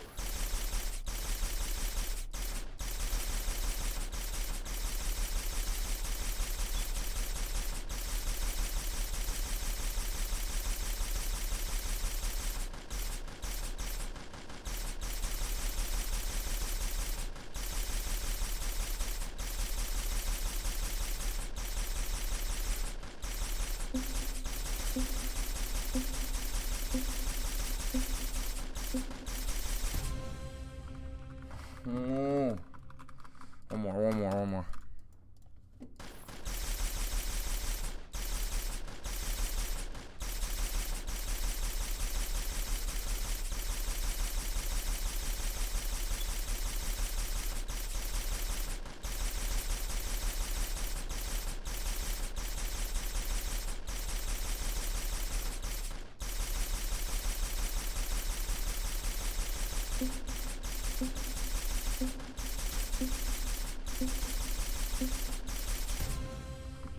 I'm slowing down, bro. So you got it tomorrow. I'm slowing down too much. Ah, my arm. Chat, let's take a look at this. Take a look at all the videos from today and shit. New K-Dog. Peter and Poyo already dominated. What is Mr. Savage Huge announcement? Fuck, chat, bro. Soon y'all gonna see me on K-Dog and everything, bro. Mark my words, shit. Y'all finna see me on K-Dog. Everything, bro. Aussie antics, shit.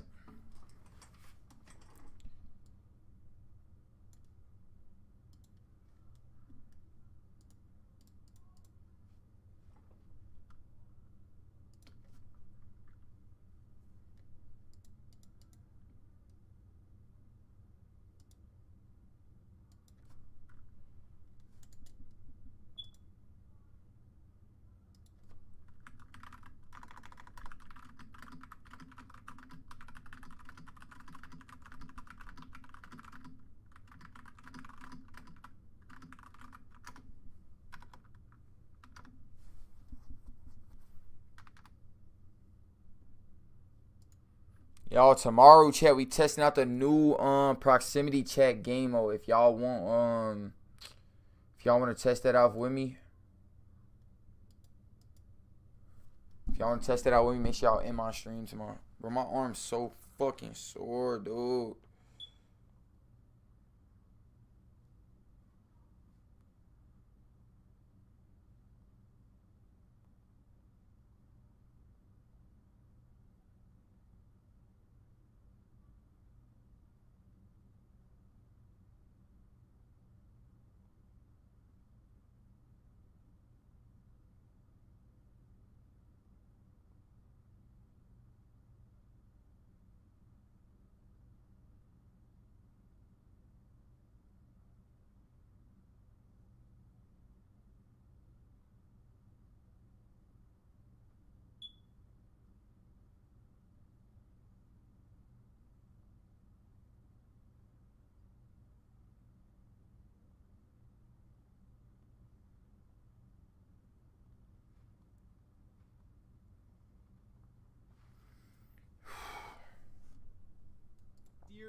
Let's go through some mad shit.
Damn, bro, how the fuck is it only Thursday, chat?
We all knew that the duo was back, but I did not think that they would already look this dominant.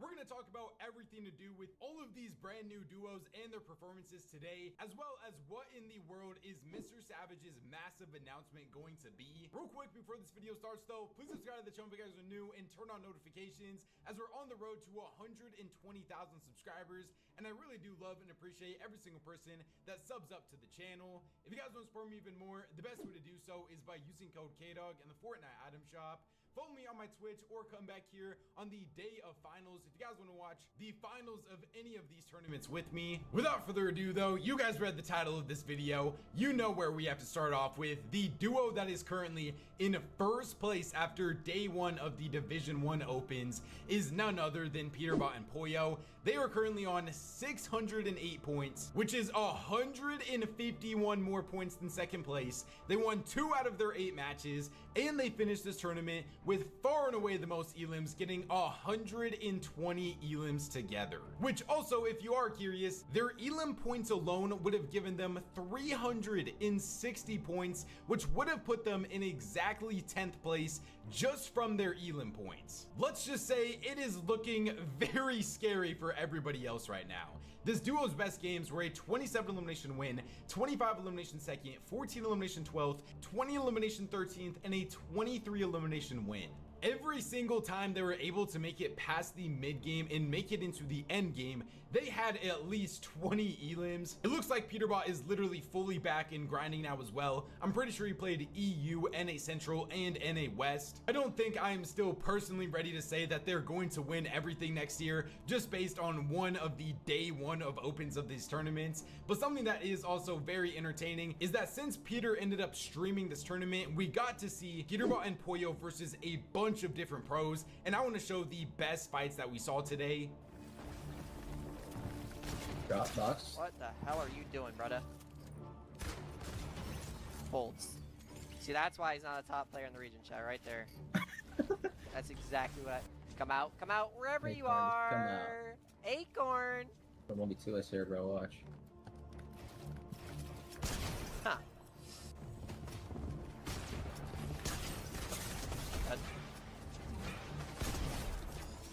Shrimpcock. Just dropped low. Clicks right there, it's clicks. Nah, loser.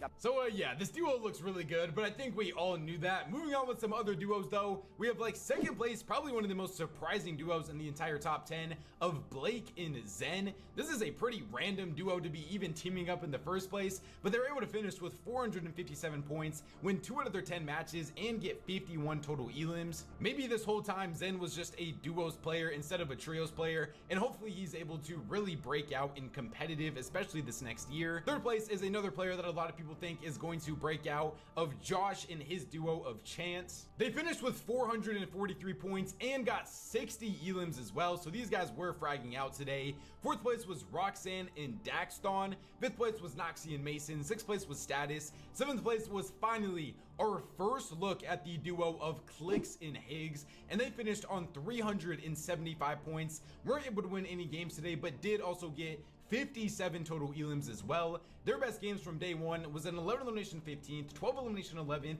10 elimination 2nd, 9 elimination 4th, and a 5 elimination 4th. I am continuing to like these steps that Higgs is taking to improve as an IGL. He looks like he is fully locked in and fully grinding right now. The vibes also seem a lot better with just Clicks and Higgs compared to how it was with Clicks, Higgs, and Yamzo. It's duos now. Higgs is motivated and Higgs is confident. And if Higgs is playing the game a lot, and if I'm playing the game a lot with Higgs, and we're both practicing and doing the best thing we could possibly do, like, I don't see us not doing good. Like, our mentality's there, our confidence is there, we're friends, we know how to speak to each other, like, and we put in the time, we're fine. So definitely really excited to see how this duo is going to pan out, and we even got to see a Clicks versus Kanata 2v2 fight as well.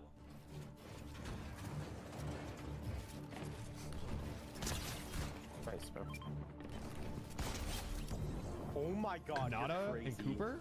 Are we... Talk to me. I'm just got it. I mean, that was the worst time.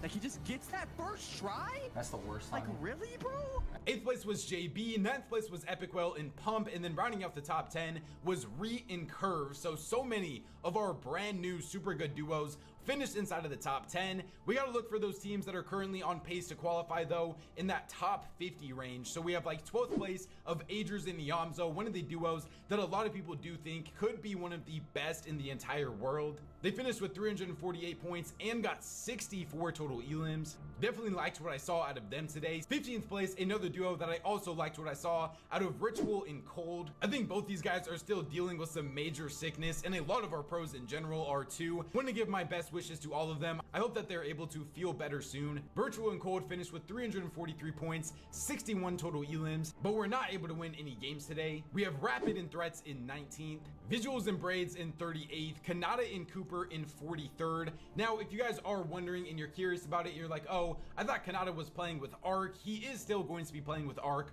Arc though is just not on Div 1 for NA Central yet, so he has to make his way up from Div 2 to Div 1, and then I'm assuming that next week he is going to be playing with Kanata. The thing with Cooper though is I literally have no clue who Cooper is playing with. Cooper did end up tweeting out looking for a duo. That tweet has now since been deleted, so I'm not sure if he ended up finding a fully like confirmed duo or not. But when he got asked about what happened to Curly, who was his original duo, Cooper responded and he said he has band practice / missing half of the tournaments. So I really have no clue what is going on there. I don't know if Cooper and Curly are going to get back together or if Cooper just has a fully new duo now, but it looks like Kanata is going to be sticking with Arc. So I guess we're just gonna have to wait and see how that goes. And then we also have like G Money and Rise in 48th place. So definitely do have a lot of our big name duos currently being off pace to potentially be able to qualify for the finals, like 59th of Acorn in Bolts. They only got 249 points after day number 1 and 45 elims as well. Booga and Craze are just under them in 61st place on 246 points. This duo only got 30 elims in 10 total matches.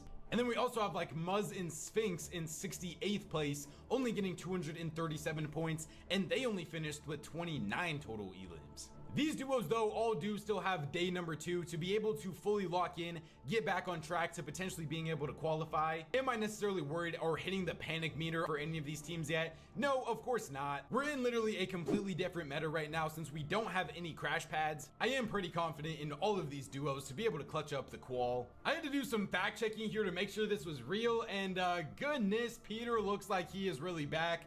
Led the entire thing in damage ratio with a 2.16. Of course, the damage ratio king is right behind him with a 2.08. Damage to players also completely dominated that by over 4,000 damage for Peter, finishing with 15,617. The most elims though is Yeah, 71 total elims for Peter, while the second highest was Cold with 50. We also have Pollo up there in 49 though, so it's not like Pollo was just getting full carried or nothing. Adrius was in 4th, Higgs is in 5th as an IGL, also pretty impressive. Bolts is in 6th, Threats is in 7th, Status in 8th, Drewbot in 9th, and then Nunca in 10th. The most assists was also Peter with 42 total assists. And then here is all of the other statistics if you guys are curious about them as well. It is looking like scary hours on NA right now. Let's actually move on to how our EU duos are looking though. Now in EU, we also have a lot to discuss here. Let's start this off though by talking about the team that is currently in first place. I honestly think they are one of the best stories for all of EU that just hasn't been getting talked about enough. It is Malibuca and Panzer. Now, if you guys don't know the lore on them, these guys have been best friends for a while now. But Malibuca last year and the year before that was always like clearly a better player than Panzer. But Panzer this year has really come up, getting multiple top 10 in grand finals, getting 3rd place at the FNCS Global Championships. And so Malibuca was finally like, okay, the vibes if we played together would be absolutely insane because they're literally like best friends. And Panzer now is also probably on the same level as Malibuca almost. And after day 1 of the first Duo Div Cup opens, they are currently on 522 points. They won 3 out of their 8 matches and got 57 total elims as well. We're gonna talk about a lot of duos that have a bunch of chemistry already, but this has to be one of them that might have the most. Second place was Combeck and Shark on 450. Shark is continuing to look like he is just rising up the ranks and improving as a player each and every single week. Very excited to see what he is going to be able to do in duos now, especially with Combeck. Third place is Huddy and Fishy on 439. Fourth place is Sky and Scroll, another one of the duos that has just been playing together for so long now. I think this is probably one of the most obvious duos that was going to get back together. Speaking of duos that got back together, in 5th place we have Queasy and Vino on 382. They won 1 out of their 7 matches and got 47 total elims as well. Their game plan strategy, as you could probably assume, was just psychoing for height, going for high ground. We did also see them play those mid-ground layers a couple of the games though. They showed the diversity that they have in their playstyle. And for a duo that 100% has the potential to be able to win in FNCS, they looked very good today. 6th place was Floki and Snazy on 380. 7th place was Repairs. 8th place was Asa. 9th place was Eclipse and Twy. And then rounding out the top 10 was Hari and Cammy on 364. This team, as you probably could have expected, was also the most consistent team in the entire top 10, getting an average placement of 9.2. We were looking for those duos that are currently on the top 50 pace. So some other good teams we have is like 13th place of Pixie and Walks on 356. One of the things that I was a little bit surprised on is this duo did only finish with 45 total elims, which isn't necessarily bad. It's not good either though. It's kind of just right in the middle. They got 2 less elims than Queasy and Vino, who I feel like for Walks and Pixie, a lot of us probably did expect them to be a better fighting team than that. But I still think this is a potential FNCS winning duo, and I'm not really too worried about them at all. We have one of our best LAN duos in 18th place of Trulex and Chicho, Pix and Demus in 27th, Vidil and Focus in 28th. Now if you're like, what in the world happened to Rezon? Wasn't Rezon and Vidil supposed to be playing with each other? Yes, they are still going to be playing with each other, but Rezon, there was a potential like complication that he might not be able to play finals this week, and so Vidil decided to play with Focus instead of Rezon. But Rezon and Vidil should still be the duo going forwards. Twizzy and Venya are also just under them in 29th place on 289. They won 1 out of their 10 matches and got 46 total elims as well. Definitely another trio that could potentially win FNCS, but we did actually get to see them in a 2v2 fight versus Mr. Savage. So I want to roll that clip and show how that fight went. Song on this FIFA playlist. Okay, someone in chat says Savage 1v2 Swizzy Vanya. Guys. Oh.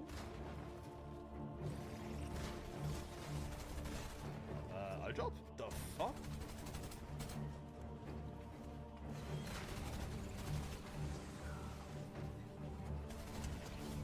Nice. Persentini finished in 37th, Chino and Ferdoxy in 38th, another duo that I was a little bit surprised that only finished with 36 total elims today, and they also only had 3 out of their 10 total games finishing inside of the top 10. I know a lot of these players though are sick, so I want to make sure that I'm cutting them some slack, but just some things to keep an eye on. Seti and Yapko are in 44th, and then that is about it for all of our big name duos that are currently on pace to be able to qualify. So that means that yes, we do have a lot of teams outside of that top 50 right now. Just outside of that, in 53rd place, we have Chap and Flixie on 262 total points. They finished with 54 total elims though, which was the 3rd most elims after day number 1, so they showed that they do still have that fighting ability, and even though they're necessarily not on pace to be able to qualify right now, I am honestly starting to like this duo even more the more that I think about it each and every single day. We have Pink and Rax in 57th, Darm and Blaha in 63rd, and then in 64th place, we do have Mr. Savage in iDrop on 248 points after today. They finished with only 30 elims and an average placement of 24.1. Now, we have a lot to talk about with Mr. Savage. Let's first start off though with his duo possibilities. I don't really know still what is going on for his duo options. If you guys didn't know, iDrop is playing with Vico. I ended up DMing Vico, and Vico told me that he's going to be missing the first 2 Div Cups because he's going to be on vacation. And Mr. Savage and iDrop are already pretty close friends, so it did make sense for them to play together this week. I am a little bit interested on if iDrop and Savage look really good and they're able to like place top 3 in finals or something like that, if iDrop would maybe consider dropping Vico for Savage, but I don't really think that's going to be a possibility. So after iDrop and Savage are done playing, I don't really know what his plan is on who he is going to duo with. Somebody that could make some sense though is potentially Focus. Focus was one of the main players that I was talking about in a couple of my videos ago on who Savage should play with, and then Focus, as we also said earlier, is currently just filling in for Rezon while he's playing with Vidil. And so if both Savage and Focus are filling in for different teammates, I could see them potentially trying out together in like 2 weeks. But besides the Fortnite stuff for Savage, he also has a massive announcement that he has been teasing, and he's not going to be streaming, and this is the actual trailer that he dropped.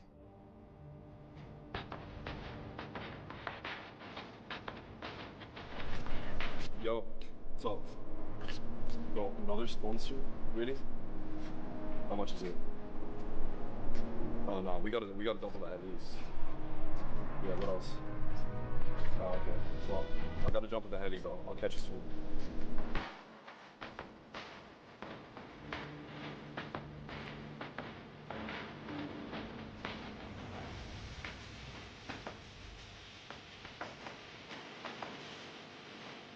Now, of course, this is a very similar announcement to what Clix was kind of doing with his icon skin. And then we do see some people responding to this, like Clix saying, is that what I think it is? And then Faxity even said, Mr. Savage icon skin. The ones that I was really interested in though is like Typical Gamer responding, and even like Ali A. We know Ali A has an icon skin, and then Typical Gamer is supposed to be one of the next people in line to also be getting an icon skin. There was also though a lot of Red Bull promotion in this, like the hat he was wearing, the helicopter he was getting into, it was all Red Bull stuff.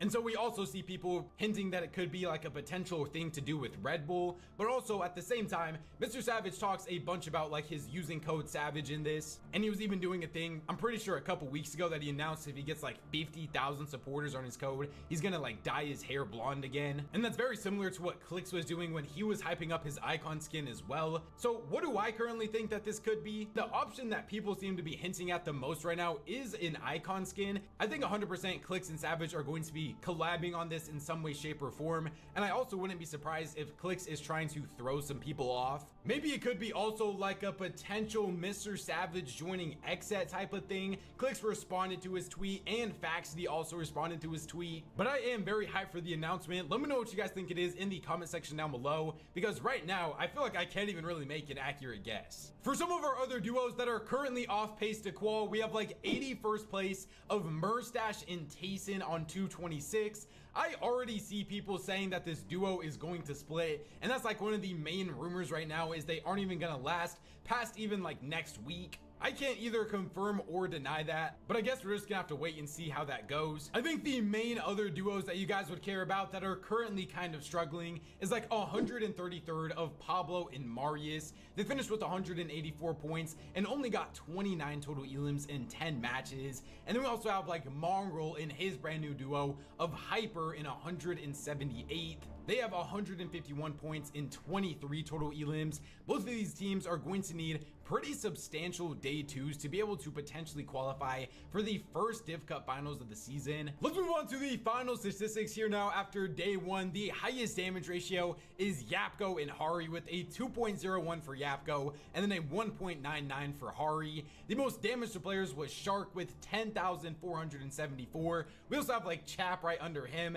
and then they're also currently leading the way for the most elims as well. Shark had an insane first day of opens, getting 47 total elims, while Chap was in second with 35, Panzer in third, Vino in fourth, Pixie in fifth, Kong in sixth, Akira in seventh, Malibuka in eighth, Huddy in ninth, and then Dan DePuzo in 10th. The most assists was also Malibuka and Panzer, so the two teammates both finishing with the most assists. The most time in Storm was Odin, and then here's all of the other stats here as well if you guys care about those. Other than that though, remember, do what it says right above me right here. Please use code KDOG in the Fortnite item shop if you guys want to support me even more. Subscribe to the channel if you guys are new, as we're on the road to 120,000 subscribers. YouTube says enjoy Winnie's two videos up on the screen right now, so go check them out if you guys haven't already. I'm so excited for duos tournaments to be back. So many new things to talk about. Make sure you guys thank God for another day, and I'll catch you guys next time. Peace out.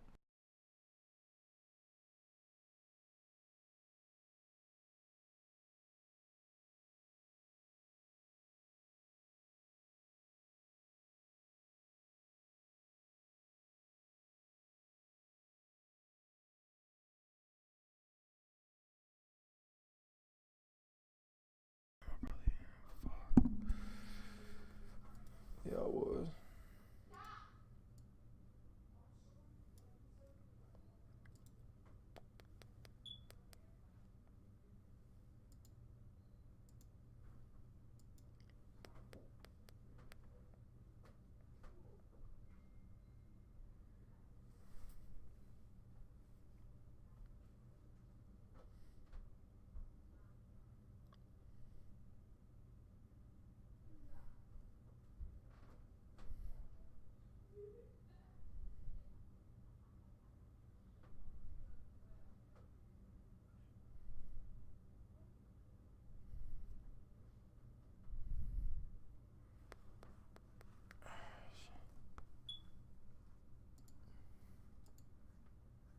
Improve as an IGL, as a but On.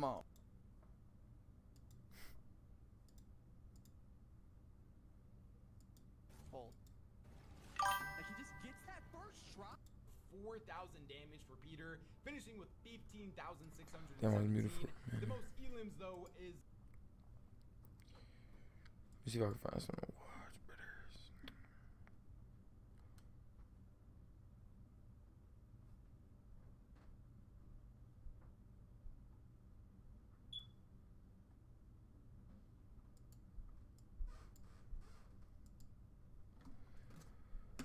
Ranked, I don't know about that. I'm about to go to sleep in a minute. I've realised I just started a Masterclass Academy, and so far the results have been absolutely Yuki game, which, I mean, I wouldn't really recommend it because, of course, it does help your queue timing later on, but the thing is W King really isn't worth that much. Even if this game they got a 23 kill win, as you can see, or 23 kills, that's only a 2 kill win, just because they didn't win their first game. So in my opinion, the better strat is just to win your first game in these type of formats, because kills are really worth not that much. They got 23 kills and they still ended up with 67 points because they died in the top 5. Still though, very Like good what?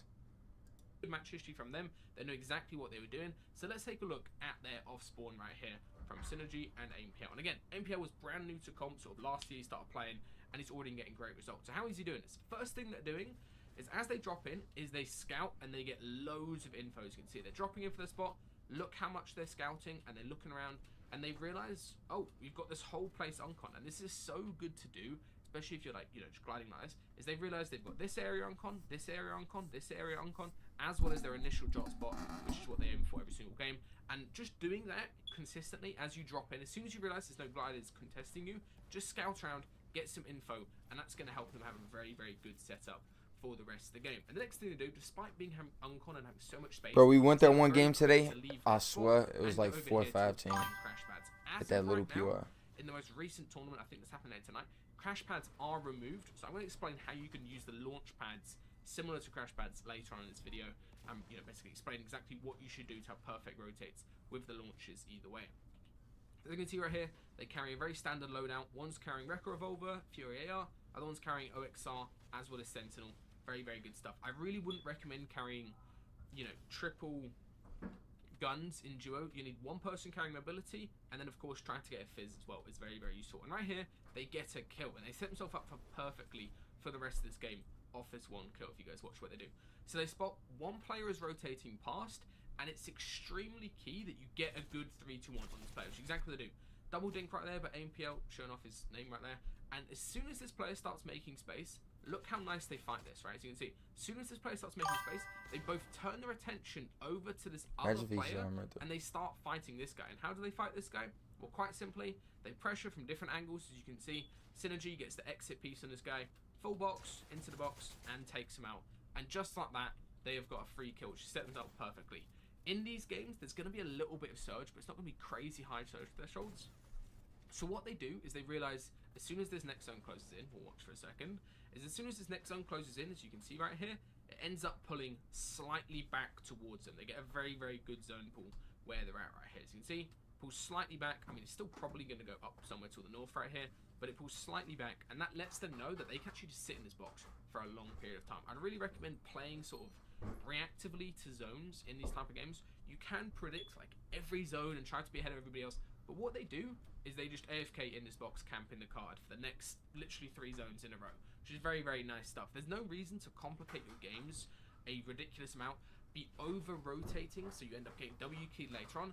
Just by sitting in these cones right here for ages, they can easily get a kill. As you can see, somebody else could come in here, you know, thinking there's some spare loot or a shotgun or something. They could get a free kill, as well as it's very hard to get W keyed in this spot. Nobody's going to be W keying into this spot, and you're most likely going to be able to make an endgame. There's a couple other strats you can do. You can like camp in buildings, camp in bushes, build a massive base. But I actually think this strat is extremely good to make sure that you get as many endgames in as possible. So what do they do as soon as zone shows up?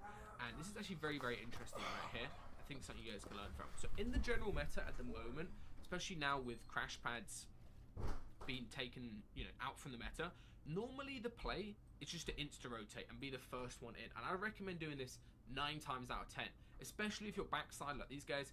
Just white line, just get yourself straight in, use some wood, try to refarm on the way. You know, you don't have the luxury of late rotating and crash padding in. Instead, try to insta-rotate. However, in this case, these guys do an interesting play. Is because they have all of these spare boxes and people are going to rotate straight past them. They actually just stay here, hoping they can get a kill, hoping they can get themselves even more stacked. And they're really just playing for a fizz. Fizzes are very, very hard to find. Probably the best way I'd recommend you guys go get a fizz is from the black markets around the map, right? There's like 4 of them. Is you go there and you hope you get 200 gold from capturing a flag or from opening a safe or something, and you hope you have enough to get a fizz and you get good RNG. Otherwise, it's very hard to get a fizz. These guys intentionally stay here. They really need a fizz for this endgame, because obviously that's one of the main mobility items in the season, but they don't end up finding a kill. So what you gotta watch this, bro. Understand the game, bro. What's some real shit? Oh, some red.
They do a nice little I'm simple about to late fucking lay rotate. down. And the really key thing that they're doing right here I'm watch is like they're 2 more using line of videos. sight, like, absolutely perfectly, right? Because Yo, line of tomorrow, sight chat, is we just live think, early, bro. Where are other people going to be boxed up? Nobody's going to be boxed up, you know, in front of them down in this ravine, holding them back here. Everybody's going to be up top in the ravine. And sure, they might edit out and crouch around their head and look at them. But that is quite unlikely because all these people are trying to make endgame at this point in time. Like 38 up, everyone should try and make endgame. They're not going to be sneaking around trying to get into a fight. And these guys get a completely free rotate, and they'll swing themselves into a nice little chill spot where they don't have to do too much. My only criticism with this spot is they don't have very good visibility to plan out their next rotate. This is why normally these type of spots are better, is you have better visibility. Thanks. But still, being down here and then having a nice line of sight rotate in, as you can see, nobody can really see them as they come up here, except this one team behind. They're going to have a very, very easy rotate to the next zone. And the key thing that they do on this next zone rotate, no, my dog's bark like crazy, is they try to go as soon as another team goes. So as soon as this team up here and this team backside goes, that basically, as soon as they go, that tells them that they have a free rotate. There's nobody behind them and nobody near them that can shoot them as they go. So what do? They sprint in, they block with wood, and here they end up using a single crash pad just to sort of get in after a team starts jumping on the back. And this is a very, very good call. 2x1 crash pad. Normally, you know, with no crash pads at the moment, you shouldn't be padding this. I would recommend just use the fizz if you have one and try to get yourself in nice and early. You can see, these guys get in. They probably could have done that rotate on foot, just as simple. And the very, very nice thing that they do right here is as they get into the end of zone, is they build a load of space. You can see a couple boxes, and they do it wide as well. I think a big mistake that people make is they end up building boxes like up, or they build boxes forward. But you actually want to build boxes wide, so you have more angles to spray and try to get a kill on people late rotating in who are going to be struggling to get into zone. And that's exactly what ends up happening. Do I realize that while I was playing the tournament? I was really playing, and our box went this way, bro, instead of like this way. And I was trying to shoot. I was like, fuck, I'm just making another box right here. So they can fight a team if needed. They really want to refresh before moving zones right here. Team gets sprayed and gets cracked right next to them. What do? They join in on the spray, and just like that, they're able to get a free refresh just before the end game. As you can see right here, literally perfect opportunity. They spot the body. They don't even need to get the kill, right? The kill points don't really matter in this. It's more so just about getting the refresh. And as soon as they spot that refresh, Synergy, good play by him, builds over. He makes sure the loot is airtight, as you guys can see. Always very, very important to make sure you don't get snuck on. And then also having the nice wide tarp over here. As you make it airtight, you make sure there's nowhere somebody can sneak in or chop in or something like that. And then they're able to get people go on tarps so much inside tournaments. Heals back and get themselves perfectly stacked. And this right here is probably the best loadout you can have going in game, as you can see. So you've got 2 guns on each of you. Very, very crucially as well, I'd really recommend this if you have better games, is carrying 3 medkits. Am I going? No, I'm not gonna get back on. And of course the fizz is unless some crazy happens. And of course in the meta for the cup tonight, I would recommend. I'm tired, bro. Like I keep yawning. I'm finna go to swapping out the crash pads. I'm finna go to sleep.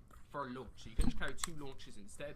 And this is the type of situation when you would use a launch, and you can also use it in combination with the medkit. So right here, you get a max distance zone. If you were to be carrying launch pads, what you would do is you would wait like a tick just as Storm is about to kick you out, or just as Storm hits you, so everybody else is gone. They've tried to do a timing rotate, and you would do a nice fizz launch pad straight up into the sky, and you should have a very, very free rotate. And it's important to be aware whenever you're launch padding, guys, especially in tonight's tournament, is you're super aware of where the like divots are on the map where you can dive so you won't get beamed as easily. I hope you ain't scrape my door and then on also that be gate. aware of any type of terrain. Hope you ain't scrape my door on that These gate. rock pillar things that you can hide behind, any trees that you can hide behind, that are going to make your launch pad much safer. So of course, very, very basic stuff. You need to be touch scouting. my These guys, door they with realize that gate. free rotate, let's just do a nice early fizz crash, just like that. They get themselves in, and also I quite like how they get themselves towards edge right here. They don't go center of zone with that crash where there's going to be loads of people around them. Instead, they go nice and edge. Now there's nobody behind them that can shoot them on this rotate. And they do another nice fizz crash into the end of zone right here. I think crash pads will be back in for the cups for the rest of this week. It's basically just a small bug with them that Epic needs to fix. They do a nice rotate. They don't jump with the fizz. Instead, they just slide, get themselves up to a nice layer, hold their walls for a second as soon as they land, edits his teammate into the box, and just like that, these If I guys donate are 25 cents, honestly, I would say that's the hardest part about duos. It's just making consistent endgames. Mini, That's bro, I what made really 5K struggled this with month, bro. I'm chilling. In the past week of races, one of us Need your main race 25 defense cents. would be dying just before endgame, and it would basically, you know, make the game super tough. So if you can get yourself into endgame, you can get, you know, a tactical kill somewhere before the moving zones start, like here, to get yourself stacked up on mats, as well as, you know, get some extra mobility maybe, like a fizz, or some launch pads from the body. You're always going to have a very, very easy time of having consistent end games. So now, how do you actually have consistent end buy a games? new That's probably PC. the biggest question. So the first thing that you I need got other to things do, to buy, bro. guys, You is gotta invest your scout money, bro. and You gotta pre-plan. save your I was money, bro. covering You this gotta in the academy session, the buy other day things before we that, actually- you know, before are these guys played the Duo Cup. in is real you life. always need to scout and pre-plan. So you can see exactly what So AMPL therefore I'm He's broke. figuring out, you know, where can he get I gotta to, wait till my what time terrain come. is going to be good, what layer is going to be good to start from. They're basically figuring out exactly how they're going to be rotating in this moving zone and how they can have a really, really effective endgame. And if you pre-plan your whole endgame and as well as communicate it to your duo and help your duo see where you're going, so you can see here, Synergy's doing the exact same thing. He's double checking the plan, making sure they're completely safe. And now, Shit, if I hit, easy to I'm just playing. execute in a good I mean, if 5 5K, I literally would have bought a PC. I'm trolling. Going crazy. I'm trolling. Chess is dude with my name, bro. This nigga stealing my name, bro. I ain't gonna lie, bro. This nigga a It's a bitch. little bit risky, but you could do a high launch first moving and then play for high. Chat, this I dude actually is don't a think that's bitch, the bro. He's a craziest fake thing ever. Demo. Do a high launch like these guys are doing. Get yourself No, Minnie, flying I don't up in do the that. air and then dive down. I actually into the don't do moving that. zone. You can basically skip a whole moving if people aren't aware of you. And if you tank storm for it, it's a very, very good play to have an easy rotate. Anyway, what do these guys do? First of all, they get to those old builds that we were talking about earlier that they scouted, and they start chopping through. And I really like the play by AMPL right here to actually claim low ground and get deeper into the end of first moving. So you can see he's just barely outside first moving right here, and he's going to get himself deeper into the end of zone as far as possible, obviously without using loads and loads of builds. And the nice thing, whenever you get deeper onto first moving like this, as you can see, keeps on going for a second, keeps on making space, getting even further in. Hello, Doc. Is as you get nice and deep onto the zone like this, it makes your next rotate way easier. So how do you have a good next rotate? Well, first of all, you need that nice positioning like they have here, where they get themselves really far into zone. You can see they're literally the furthest towards this side, so towards the dead side. So now, let's just say, for example, zone was to pull, you know, far, they'd have a very easy rotate. If zone was to pull to the side here, you can see they've got an easy rotate. And if zone was to pull back, this is a very, very difficult rotate to do. If zone was to pull back, I mean, they could follow their old builds through low ground, but what I would say is to do the Blood X Classic, one of the best rotates. He taught me this in duos when I played a duo cup with him, is do an up and over, just like that. Or probably in this case, you do an up like here, and then an over rotate, just like that, as you guys can see. So if it was to pull back, let's just play it for a second so you guys can see where it ends up. If it was to pull back, that is exactly what I would recommend. As you can see, it ends up pulling, not straight back, it pulls like to the side right here. But as you can see, it's a little bit tough. I mean, they could maybe go first and get themselves onto low ground, but that's going to be a little bit of a tough position to be in. Instead, probably the best play is to go up and then over just like that as other people build towards front side. It's one of the best rotates you can do, and it's something I'd really recommend putting into your playbook. And also comment to your duo. Make sure your duo knows the sort of terminology that you're using. So send this to your teammate. Make sure they know what's going on if you want to do these type of rotates. Because as you can see, lie, bro. this is now a little bit of a scuff rotate. I wish DoorDash costs like $2, running through on a and you could just busy day like this, DoorDash people fucking holding cones. Like if this team is just a looking drink to your back house. this way and looking for 2 a kill, seconds. it's very easy to lose one of your teammates. You can Like both that's die what I thought the on future was this gonna be, rotate bro. We got very, very fucking scuff spot. Still though, they do this rotate. Jeffrey not Epstein. looking, so they get a little bit lucky right there. Danny. And they do this very, very nice floor bounce, as you can see. Let me find them real quick. Very, very nice floor bounce, just like that, as you guys can see. Burning through some wood. You don't want to be capped wood in final moving zone. You want to try to save some parts for building boxes later on. And they get themselves into a very, very nice position. And again, just like before, guys, they are going wide. And as you can see, by going wide like this and having your 2 boxes and looking back, is they're able to find a very, very nice kill. This team does a very obvious crash pad. Everybody can see it because it's in metal. They end up getting a beam right here, and Synergy gets the kill. However, as soon as they get that kill, is they get fried. You know, Demo, you know you want to. So whenever I this played happens, like, bro, I played that whole always need to be tournament, man. a I'm bit more fucking proactive, especially as the player right here who is healthy, is create some space for your teammate. AMPL right here needs to go out like he's doing, create some more space, help hold. y'all tomorrow, bro. I'm not like. There's no need to just, you know what I'm saying, like force it. Is you don't have space. And you I'm don't telling you, have I don't space force to it, Chef. I don't see, like. they get beamed You know what I'm once saying? again, Like I don't force it. because AMPL wasn't I holding get off when space I feel from like this I out. don't force myself to play. And now they do a very, very nice top. I actually love Tomorrow, this style. chat, It's a reverse 2K I'm gonna do be this on for the, all whatever days, CS no spec or tournaments. whatever, is this like little ramp top just like this. It's actually really good when you're on a busy layer. Just building a couple ramps. Let me skip back so you guys can see it. If you're ever in a very, very scuffed spot, you want to block off height as well as block off the team's floors. Instead of running along What their you mean, floors, what FN? you do is a simple top. What just do that like mean, this from Fortnite? Synergy right here. As you can see, little ramps towards where he's going, blocks off all the angles, and then nice stuff by MPL. As he takes over, make sure to build metal, make sure to double block off the teams on their layer as well, and these guys get themselves as healthy as possible going into the next zone, and MPL keeps on making space. Just like that, and now they get a pretty lucky zone pool. This is another sort of mild criticism, is because where they're at right now is so far backside, I think it probably would have been worth investing like another like 50 mats, just going up extra box forward there, just in case this next zone wasn't to pull back. You never want to be in a situation where you're like praying for a zone pullback, otherwise your game's kind of over. Right here, they do get that zone pullback. It does pull. I mean, half the time it's going to pull somewhere back, so you've got a bit of time to breathe. But if it was to pull far here, they'd have a pretty tough time rotating this zone. However, it pulls back.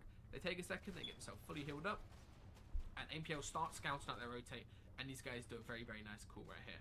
They go out the top, just like that, more floor bounces, and they also decide to stay on this layer. A big mistake people make in endgame is trying to win the game before final moving zone. And realistically in duos, unless you're like claiming high properly, is you can't win the game first moving or second moving. You can only win the game by doing a low ground play or doing a heal off play in the final moving zone. So just play nice and safe, play a high mid ground layer, as well as Synergy right here starts looking back for even more damage, even more kill potential, and also trying to force this team off their layer. As you can see, they want to claim this nice high layer underneath high ground where nobody's going to be really bothering them too much as possible. So you can see MPL does another nice rotate.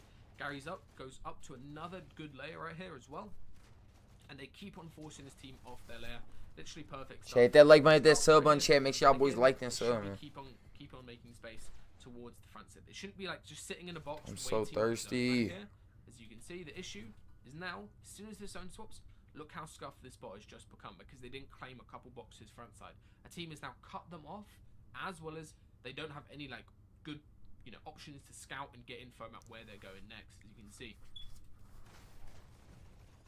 So now, as zone swaps, Synergy gets a nice kill on backside, and that team now is holding just like that, and they're not fully aware of where zone is pulling. Zone's actually pulling up to the north right here, so they get another nice zone pull.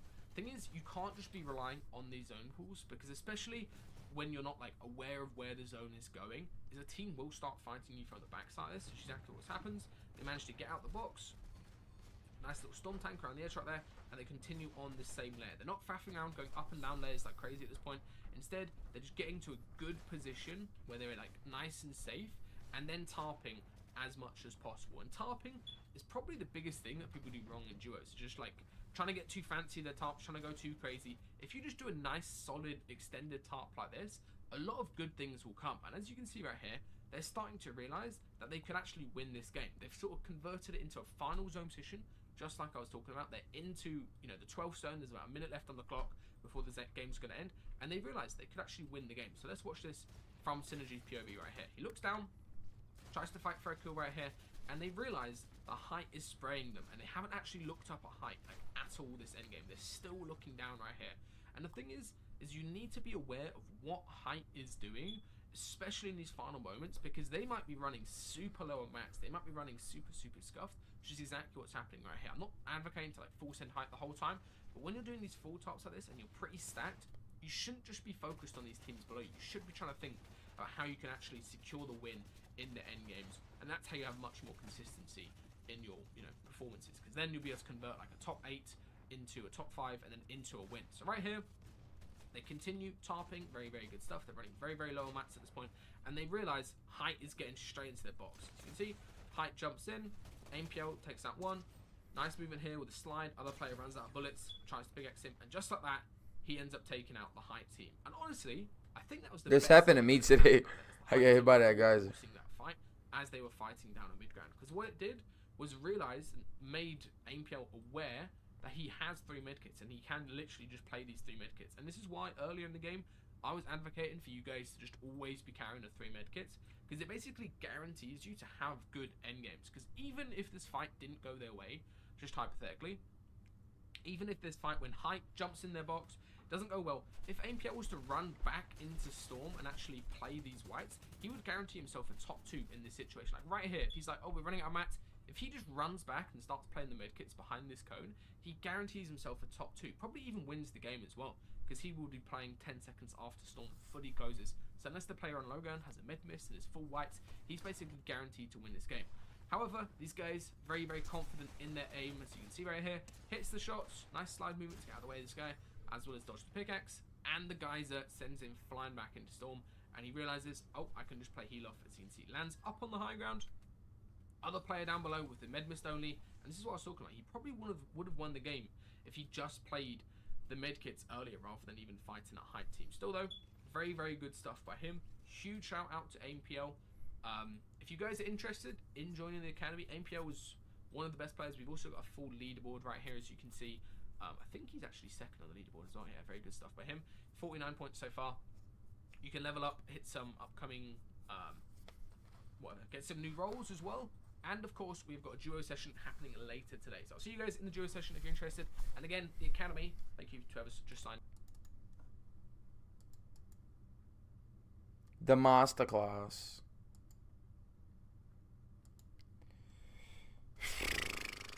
I'm so thirsty. Let me see if I get some to drink. Completely changed how Storm works, and they I might get some.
How long I'm gonna stay? If I can't find no more videos, I'm gonna just end. I'm not playing no more, y'all. I don't want to get burnt out. the game going forward. I also You want to already talk played about enough our today. duos. We had our first divisional cup. We had Pete and Poyo absolutely dominating on NA. We got to see So some interesting new thirsty. duos like Mr. Savage and iDrop. I'll talk about which of the new duos are real and which ones are just playing for fun right now. I'm also going to talk about who's been popping off the hardest, because we have some insane solo performances in this duo tournament, and we have Mr. Savage's big announcement. Mr. Savage announcing he has the biggest announcement of his career in 7 days. We have a lot to talk about. Let's jump into it. Let's kick off talking about what's going on with Storm. Now, this one had a lot of people. Yeah, I'm gonna be freaking live out. tomorrow I was early. talking on my stream a couple Today a days short ago stream. about how I felt Storm Short is just stream, a little chat, bit late too stream. weak right now. I feel like with how crazy the heals are in the game, I Don't feel think like I'm Storm, slacking, y'all. especially I'm not in the early grinding, game, you feel me? needs to be a bit stronger. No There's days points missed. in high-level competitive games where I can I've check just in been playing replays, these tournaments and on half fucking- the lobby is in Storm, not in the zone, which just feels really weird in a battle royale. And I'll talk about my thoughts on that in a second. But I don't want to then get woke up burnt out today from to a Fortnite, but I change actually want to that, like. well, I kind of was asking I want for, to feel went like way too want far. to I play. woke up, I checked my phone, I was about to jump on and watch the EU Divisional Cup, and I saw this tweet from Asarian. Exact value changes. It's normal Storm tick damage, not Storm Surge. This is the regular amount of damage Storm does, going from 1 to 2 in the 1st and 5th zone, doubling, 6th zone 2 to 4, 7th zone 5 to 10, 8th zone 8 to 16, and in 9th zone plus 10 to 20. Fortnite had doubled the amount of storm damage you take from each circle of storm, which is just ridiculous. I want to make it very clear. Even me, who thinks First the storm zone damage is needs to be 2 increased in take? damage, did not doubled the amount of storm damage you take from each circle of storm, which is just ridiculous. I want to make Yeah, it very first clear. circle Even is me, who thinks the 2 storm damage damage needs now? to be increased in damage, did not agree with this change. I was interested to see how it played out. I thought, you know, maybe this is going to make heal-offs a lot harder, which is kind of exciting. It does mean teams won't be able to play Storm as much. It means they have to be in zone, which could lead to more fighting and more excitement. It also means teams that like to tank Storm to be able to trade their Surge in set lobbies won't be able to do that as well. Across the board, I was like, look, it's an okay change for me as a watcher, but playing... Oh boy, Shot I fake could not sick? imagine No, the bruh. frustration of The being week held almost on over. backside of zone in a no mobility meta. You got by 2 days some left, bro. idiot, Thug it and I out. died to a 20 tick You got zone, Thursday and Friday, oh my bro. gosh, my keyboard Show moving through weekend. my monitor. So again, I wasn't the biggest hater of the changes because it would make watching Fortnite a bit more fun, but playing it would be a bit miserable. But don't panic. Trust, Fortnite bro. did School not is so make these easy, changes bro. in competitive. Originally, when All you this gotta do tweet is just went show out, up. the like, changes were in competitive. it's only hard In when the you first like game of the stress divisional about cup on EU, homework, we had these changes. stress We got about to see what it would be assignments. like when Storm does 20 damage per second. Honestly, When you act like it wasn't too you bad. The think games you're weren't too super dead. tired, They were terrible games. stuff It was like actually that. pretty fun to watch. But But if again, you it's just, only like, one you know game what to I'm go saying? off. That's because we then Boring opened up is Fortnite boring and for saw sure, this announcement. Lord So I'm Zed saying all you has got- cursed the all you gotta island. do The is show storm up. grows stronger and moves faster. Band together to complete the final community quest, summon the Red Ranger, and unlock the power of Megazord.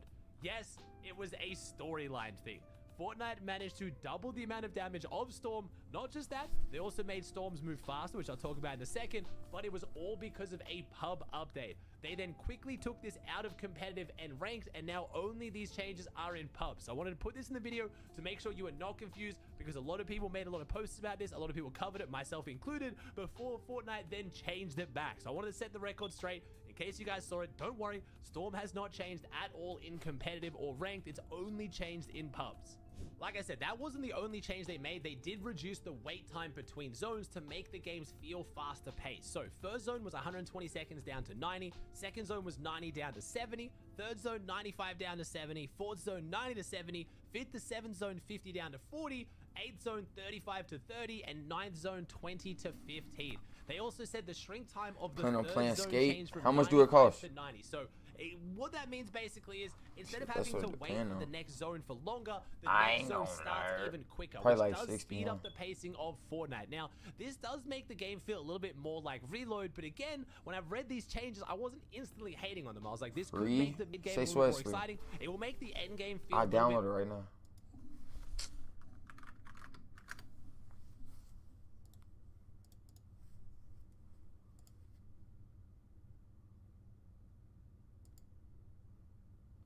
Oh damn, it is free. Yo, I'm gonna stream this tomorrow.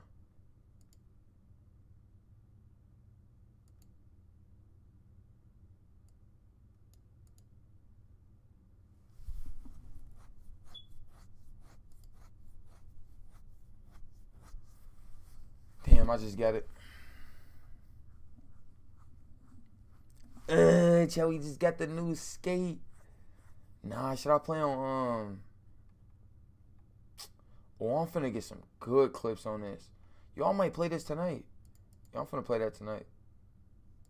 more chaotic. I I don't don't know think if I should endgame play on zones need to start faster or keyboard, move though. faster at all. But again, Skate a on lot of keyboard this kinda wasn't crazy. the worst changes in the world on face value. It's made me think. Wait, let what me see would the Fortnite clip. competitive Y'all might be be like? able to get some funny ass clips off that. Yo. I ain't gonna lie to y'all, I might get some funny ass clips.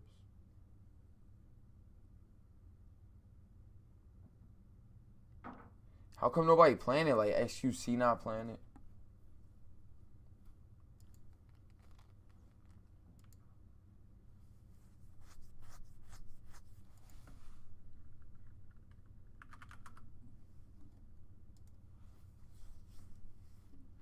Dude, like nobody laugh. Moist Critical, the only person, like the only big person playing it. Let me see how this shit look, bro. I might have to hop on this. I'm gonna get some good ass clip. I need a controller. I'm not playing on keyboard, bro. We are Marines. We were made for this. Man, The fuck? sometimes the timing is very fickle. Why do it look like this?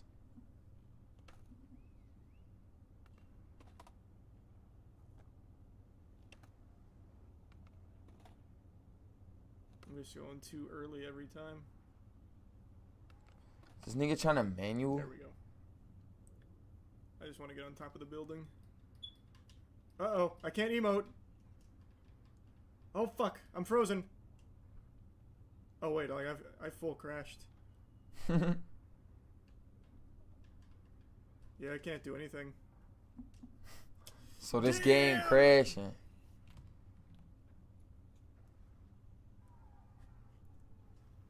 Oh shit! When is the solo? But I can see Yo, other solo things cash come tomorrow. I moving. say swear. Did I crash? I can't tell. Like, I'm frozen. See, like, Chase is right there. Like, I haven't, like, actually crashed. I just can't do anything. Oh, you know what it Nigga, is? solo I think my series. controller disconnected. Damn, solo series got That's pushed back to absolutely what it is. Monday. Yep.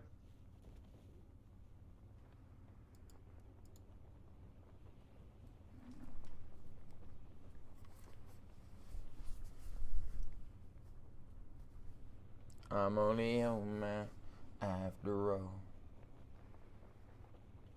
A perfect launch, though. Wow. What the exactly fuck? where I wanted to be. This is the building I wanted to get on. Okay. Let's see. I'm gonna try and go from here to the top of that triangle. And Wait, see why what don't we're gonna see. why don't give me that? I feel like it's a Chat, I little used to far play away. Skate Feels 2. a little unlikely. OD, like I used to play Skate 2, like Skate 1, Skate 2. Like I used to and Skate 3 a little bit, Altitude. but like mainly Best I can Skate do 2, is here, low maybe. key Skate 2 and Skate 3 the most. Wait, let me fact check this. Oh no. Oh yeah, Skate 3 was the one that I was on OD. Yeah, I need to try that. I was now, on and I Skate keep 3 hearing OD. about it. I just don't know how to do it, like where to start. And I was on Skate 2 OD. Damn, now these games right here are the shit, bro. That shit was 2010 Skate 3. I know there's a cool line. I just need to find it from here. Like if Fortnite actually made these changes. I'm much more down for the increased storm damage changes like I already talked about. I do think with how good meds are these days, and especially how good mobility is, I know right now Crash Pad Juniors are vaulted, but normally in normal metas, the mobility is pretty crazy. Storms just felt like a minor inconvenience. Like this is a battle royale. Storm is meant to be avoided. Obviously you don't want to get hit by, 50 damage a second, but I do think the one tick zones from 1st to 5th zone are a bit ridiculous. We have teams literally taking I'm gonna hop Storm on for there like tomorrow. I'm about to do a 7 lot or of 8 stuff minutes, tomorrow, bro. Yeah, a never lot of being shit in tomorrow. any threat of being eliminated by opponents, crash padding into zone, and then they're just completely fine. I do feel like Storm should be a little bit scarier in a battle royale because it also creates more excitement and more fights in the early to mid game. It's going to reward teams who are able to fight more and hold their own and claim the space that is in the zone rather than just sitting in Storm where there is no risk. We now have med mist, we have exotic fizzberry jars, we have med kits you can pop while moving, we have so many ridiculous meds. It just doesn't feel like Storm is scary at all, and I do want to see Fortnite actually potentially make some changes around that. I know Hey, you Storm need to go to taking sleep, is you need very to skillful, sleep. and there is a lot of skill in it, which is why a lot of the best pros do it. I don't disagree with that, but it's not the type of skill that I think is exactly the best for the game. But I want to hear your guys' thoughts. I want to hear what you guys think in the comments down below. Do you think Hey, we gonna storm play damage tomorrow, should be though, buddy. increased? Now, I don't think endgame storm damage should be increased that much because get rotating it zones tomorrow. are I obviously will hop on incredibly tonight, skillful. chat, You but can't just sit in it's- storm. I think a I lot don't of know us first don't like heal off. I think almost everyone hates heal off, but there's a lot better ways to fix heal off than just making Storm absolutely obliterate through you in the last couple of zones. I think Fortnite could come up with a better solution. Maybe the increased Storm damage and also making Storm sickness less. So again, you're punished for being in Storm for a long period of time in the early and mid game. But overall, I kind of want to see these changes. Now, the wait time between zones, I would like early and mid game to be more exciting and competitive Fortnite because I do understand the logic of, we are just waiting around until the end game. But at the same time, I do feel like if we go too far down that route, we're gonna end up at reload where it's a super fast-paced version of the game, or we might as well just make tournaments late game simulators. We might as well just play them on late game maps, start playing parents are straight into late pissed. game and just forget about the early and mid game. It's still a GG. battle royale. I think all of that Nigga progression and build up bugged up. is still important to the game. Don't Just get in personally, trouble, if we bro. just jump straight into end game, that Don't would get in eventually trouble, get get a that little bit sleep. boring. But again, want to hear your guys' thoughts down below. Now, you guys know, normally when it comes to 2-round qualifiers, I don't make a YouTube video after the first day, but because I already want to talk about these storm changes, I will talk about how the Div 1 Cup is going so far, and it was our first chance to actually see our proper duos playing on EU and NA, and man, was it exciting. We had Peterbot and Poyo coming first on 608 points, getting 120 eliminations. They absolutely W-keyed their way through opens, and like I said, I was going to keep an elim counter going this week between Pete and Poyo's eliminations, because I was going to try to show off how many elims Poyo's getting, because in scrims he's been absolutely fragging out. But when it comes to tournaments, the spotlight is straight back on Peterbot. Peterbot got 71 eliminations while Poyo got 49, which isn't too bad. I know you guys probably thinking as well, oh, it's because Pete always gets all the best loot. And while Pete is still being a bit greedy with the loot, which is what Peterbot does, he was sharing the medallion with Poyo. They got to get the medallion every other game. So Pete would get it one game, Poyo would get it the next game. They were sharing it. When it came to the exotic and mythic weapons, though, Pete does seem to get the priority, which is obviously going to be a factor. But overall, this duo is playing phenomenal. Peterbot even streamed the tournament so we could actually see what their vibes were like, and they seemed really, really high. I mean, anyone who's watched Peterbot or Poyo knows how excited they were to play together in duos again, and it's showing in the first tournament. As far as they win like performance for the 4 more FNCS, that's and crazy. Zen, which caught a lot of people, myself included, off guard. I'm super excited to see both these players doing well together. Josh and Chance rounding out the top 3, a very, very underrated duo as well. 2 young players playing together for, I believe, the first time, looking really, really solid. Then we have Clicks and Higgs, who came 7th overall, so their first showing, Higgs' first official tournament IGLing with Clicks, looking really, really solid. Epic Whale and Pump, who I talked about in my video yesterday, coming in 9th. We had Reed and Curve, a double controller duo in 10th. Agency Want me to also, teach you another controller, Tier 1 team in 12th place. I don't even know. I might play controller. If I get a court, I'll be able to hook up my middle of their tournament with quite a PS4 strong finish. controller. Then we had a few EU If I don't find teams, a court, I Queasy might be. and Thomas I might running it have up to on play keyboard. NA, doing very well on EU ping in 17th overall. We had Rapid and Threats in 19th. We had quite a few EU teams inside the top 50, honestly. Kanata Cooper, not an official duo. Again, Arc isn't currently Division 1 on NA Central yet. That is Kanata's official duo. Cooper doesn't have one right now, so Kanata and Cooper decided to run it up. There are a few big teams missing off this list, which I'm sure you guys are going to point out. Acorn and Bolts were in 59th overall on 249 points. Booger and Craze were in 61st on 246. It is a 2-day format, so I don't want to run through too much leaderboard and say who's struggling or this team's looking rough, because again, there's a whole second day to go, and I will make sure I make a video tomorrow recapping who qualified and where they're dropping. I do want to start using That boy the beaming the Sirens shit player out of him. stat breakdowns to give some shout outs to players doing individually really well in these tournaments. And as you can see across the board, it was a good showing from Peterbot on NA. Top damage ratio with 2.16, Cold coming in second. Top damage to players, 15,600, with Cold coming in second on 11,500. Top eliminations, Peterbot on 71, with Cold coming second on 50. You kind of see a bit of a trend here. Pete doing phenomenally well, Cold doing really well. But again, shout out to Poyo. Poyo had the 3rd most damage done to players as well, and the 3rd most amount of eliminations. We had Ages in 4th on eliminations. We had Clicks in 4th on damage, looking really, really solid as well. Peter, So Poyo, and NA, Cole would have again, a lot of won. the top NA teams performing the way we were Trios. expecting.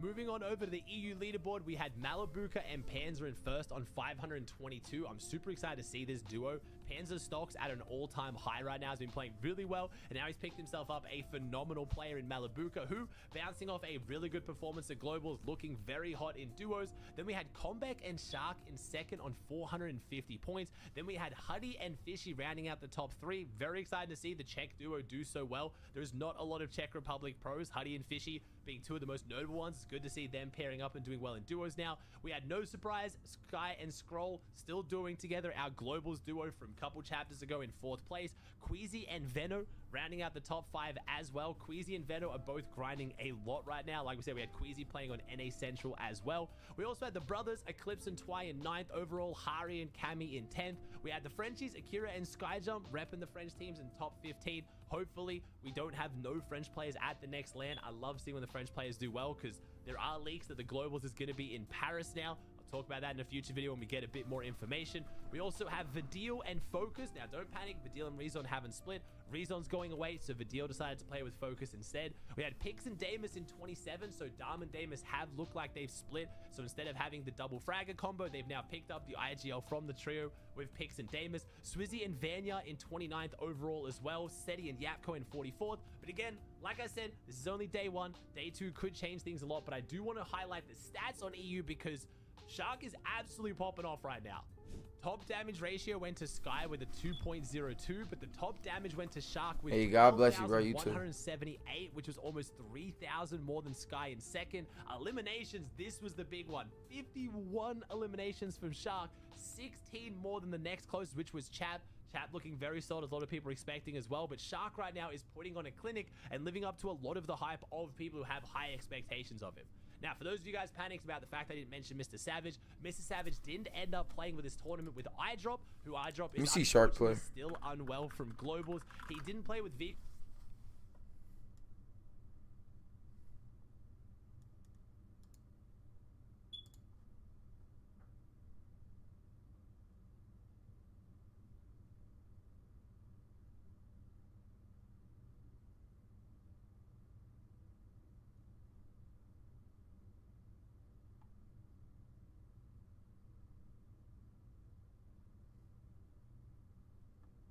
At the start of this year, I made a couple videos explaining why Shark was going to become one of the best players in the entire world. I also did a full video coaching him and showing off how insanely good he is at fighting. However, that is no longer true. Shark isn't just the most underrated player in the game. He is flat out the best fighter in the world. And in this video, I'm going to be breaking down exactly how to drop high kill big games like Shark, as well as a full in-depth how to W key guide on him. And also, since everybody moans saying, oh, you only make these videos on pros who play on 0 ping and who play on really good setups, that is not true for Shark. Shark is playing entirely on console on KBM, so he's got massive input delay, a high amount of ping, and he's still pulling off the exact same moves versus other good players in his game. Without further ado, let's hop into kill number 1 of this insane 23 bomb that he dropped on KBM console. Alright, starting off with game number 1 off spawn at Demon's domain, and one thing I want you guys to pay attention to throughout this entire video is how good Shark's decision making is and how he prioritizes not only staying alive but also doing smart peeks at the same time. So right here, this is a very, very classic situation. You're contested, you're 50-50ing a chest. The opponent makes the wrong decision by trying to pickaxe rather than just open the chest and trying to grab it.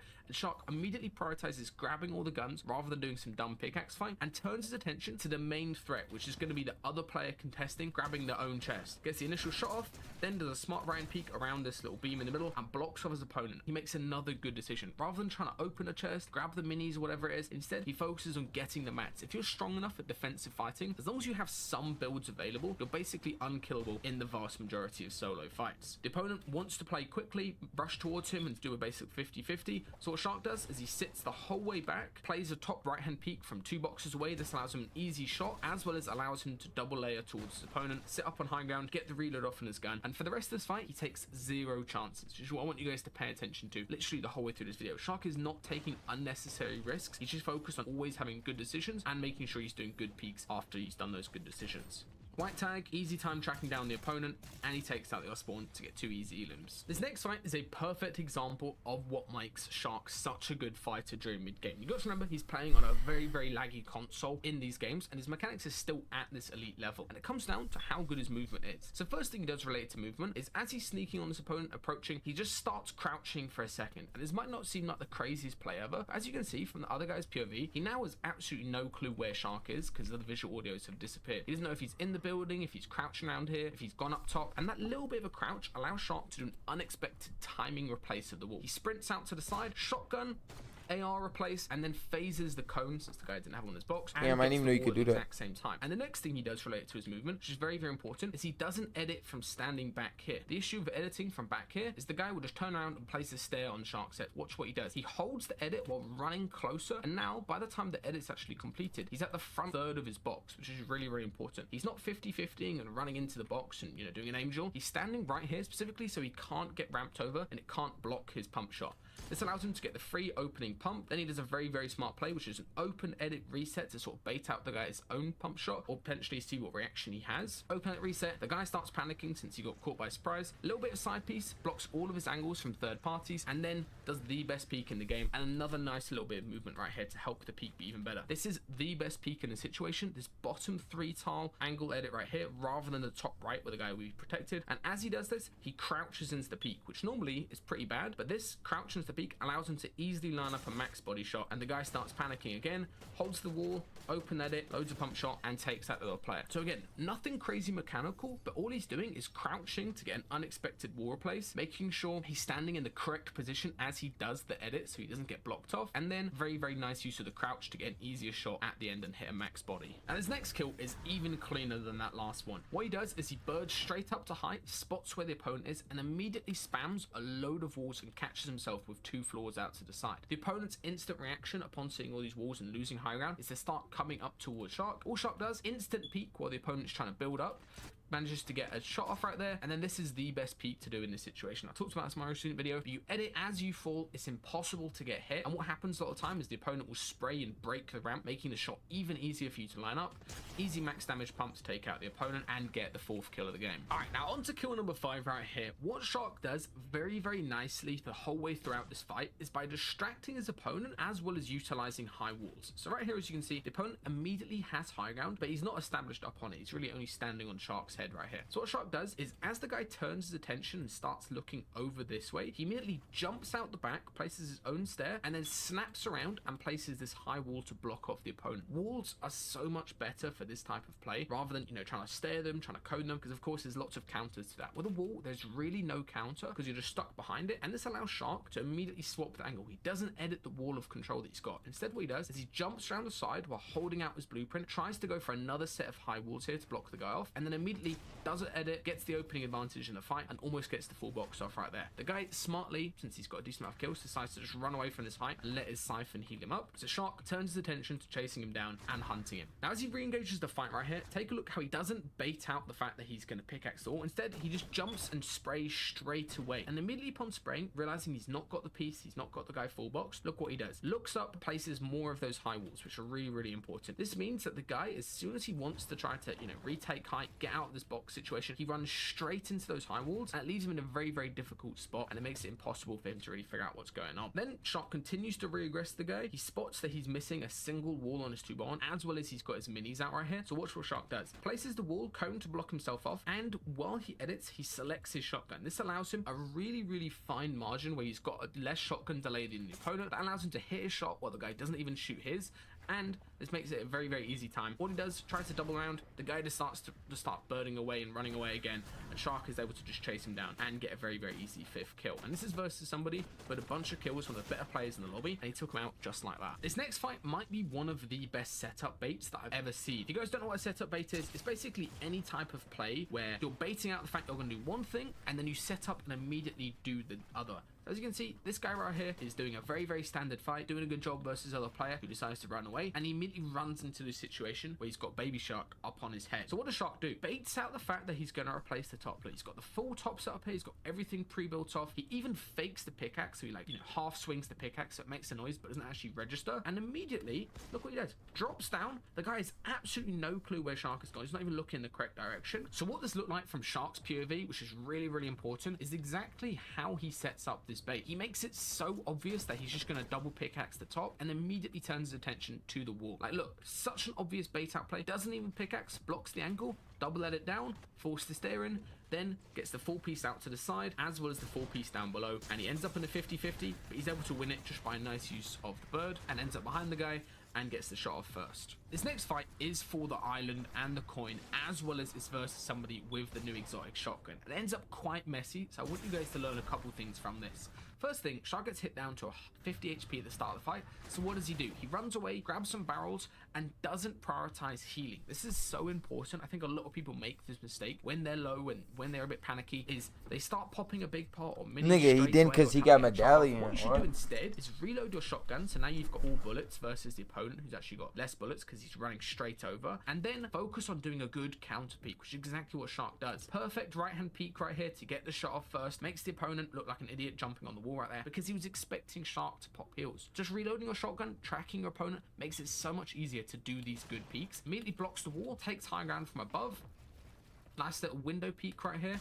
Just barely misses the shot, and the only reason Shark didn't die there was because the opponent had no bullets in his shotgun. As you can see, they need to reload as well. Reload management is such an important skill in fights. Now, the whole variety of the fight is completely changed. Shark is the one being aggressive. He's the one pushing over. He makes sure to do good setups as he gets on the wall right here, not being straight away aggro, and the opponent continues to run away and continues to make space further away. Now, watch what Shark does to counter the opponent. The opponent's pretty good in this case, right? They're standing there reloading, they're not healing straight away. Watch what Shark does. He does the exact same wall replace that the guy just did. However, he doesn't double pickaxe. He doesn't just stand here. Watch what he does. He swings all the way to the left, completely predicting the fact the guy was going to do a top right-hand peek. All the way over here to the left, guy opens up a top right-hand peek. Easy shot. There is no way to be behind this top right-hand peek if you're standing all the way over here. This is why Shark was able to take out the guy and get the new exotic shotgun. All right, for kill number 8, there's 2 nice things that Shark does to start off with. What he does is he checks where the guy is. He spots that he's in the cone just by holding on his own cone and seeing that little lock icon, and then just sets up a nice wall replace while baiting out the pickaxe. This is one thing he does a lot, and he did in that fight just 2 seconds ago. Baits out the pickaxe. The guy thinks, oh, I can do an insta edit. Easy right hand peek right there. Hits a 195 max damage shot,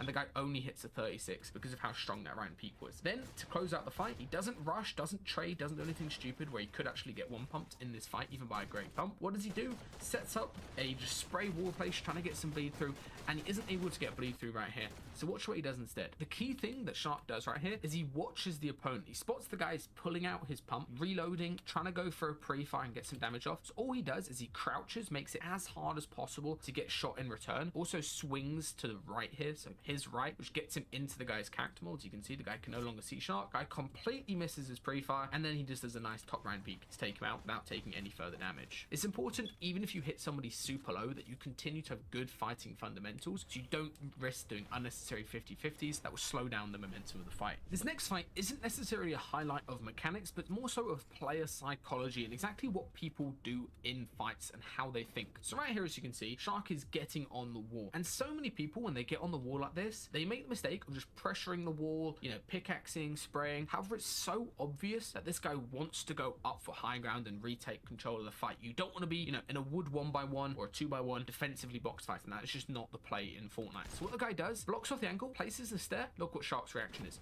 High wall up. The guy does get his stairs off as well as gets the rest of the piece, but Shark got that crucial high wall. That allows him to window edit, get the back wall and the cone above the guy. So the guy now bumps his head, and unfortunately, Shark's mouse dies. So despite the fact that he got all that piece, was about to full clip the guy, his mouse dies, and he gets left in this very difficult situation where he runs so unlucky, away. bro. What he does as soon as he runs away, doesn't waste time healing up. Obviously, he's got the medallion, which does it for him, but he doesn't waste time trying to bait heals, whatever. He knows the guy's going to get straight on his wall, straight pickaxing in. He makes a 2x1 and immediately goes into the other box, so the more healthy box. The reason for this is the guy's probably going to prioritize pickaxing this fresh box where Shark is currently standing. As you can see Shark, you know, standing there. He's going to prioritize getting onto that wall. So what does Shark do? Edits the middle wall, edits the right hand wall, and then just literally a perfect right hand peek. Once again, no chance this guy can see. Like, you can see how good this right hand peek is and how good Shark's memory is for actually doing this, as well as perfect fight psychology. Just like earlier, if you're on a wood 1x1, you're going to try to go up for high ground. If you're in a brick 2x2, most people's common reaction is just to, you know, try healing up, and Shark turns on the other guy's head,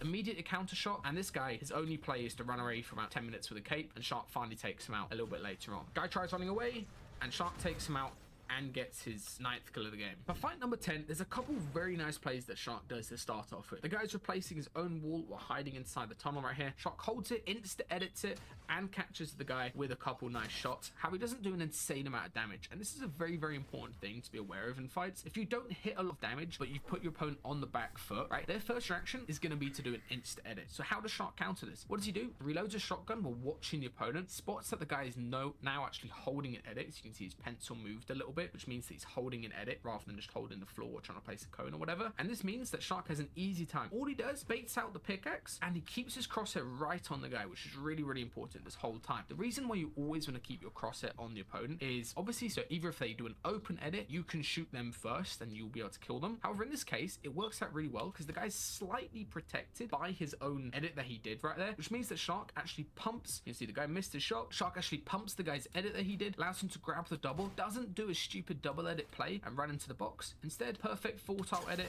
nice little shot, edit reset, and takes out the opponent just like that. For kill number 11, I think a lot of people Rod mess wave. this fight up, even though it's probably versus one of the worst players in the lobby. And it's just a rule to always treat people with respect. Don't just run into a building when there's somebody camping, you know, trying to build and trying to piece them or trying to get the shot off first. Because especially with all of these sentinel pumps in the game, or even the outlaw, people can two-shot you super easily if you don't treat them with respect. So what Shark does instead is just breaks the build, forces the guy to panic, then does this nice peek where you're, you know, the guy is protected by this floor right here, so you do a right-hand peek on the stair going up like this, allows you a very, very good peek up towards the opponent, allows him to get the first shot off. Then all he does is piece control, make sure to block all the angles so the guy can't escape, and takes him out. I've seen so many people see his mess keyboard up a cam. high kill game just because they start getting too confident and they run into a building, or they just don't treat people with respect, and it's very, very easy to waste a game, or, you know, just die unnecessarily, even take unnecessary damage because you don't treat your opponents with respect. Always remember, literally anybody in Fortnite can kill you with 2 bullets in the current meta and in the current game, so you always need to be very, very careful as you approach players. Alright, now on to kills number 12 and 13 right here. Shark does a very good job of prioritizing the player who is cracked rather than going for the one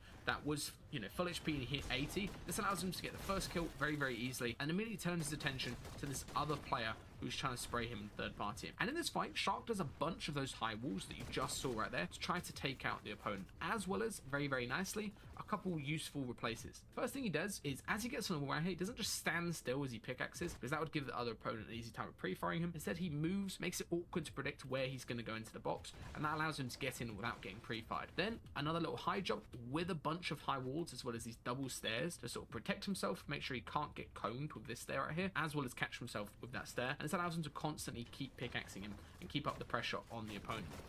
Then, as the guy starts to run away, this is when it becomes very, very clear that even though he's cracked this guy a bunch of times, he knows he's 1 HP, Shark isn't still just doing some dumb 50-50 play. He gets into the box, doesn't 50-50 though. Instead, he plays this right-hand peek, blanks his shot unfortunately, and then swings back. It's so important as you're playing that you're aware of how close you are to your right-hand peek. So this means that even though he's low and he actually could die in this fight right here, since the guy's just full aim dueling while ADS of an auto, he does a good right-hand peek, takes out the opponent, and now, since he didn't, you know, take so much damage in that fight, he's actually ready for when this next player starts aggroing him and starts pressuring his walls. Alright, for opponent number 14, I think this is actually the best fight of the entire video, and there's a bunch of things that you guys can learn from how Shark approaches this fight throughout. So as you can see, the opponent is just pressuring, spraying. Shark tries to get some heal off, but doesn't commit to it, so you wouldn't, you know, get jumped in on. And instead, what does he do? This nice right-hand peek from earlier that we were talking about, where you're sort of 1 tile away, swinging around, and potentially getting a good right-hand peek off. The guy decides to block the shot, good play by him, and Shark immediately takes high ground by placing a cone over the opponent,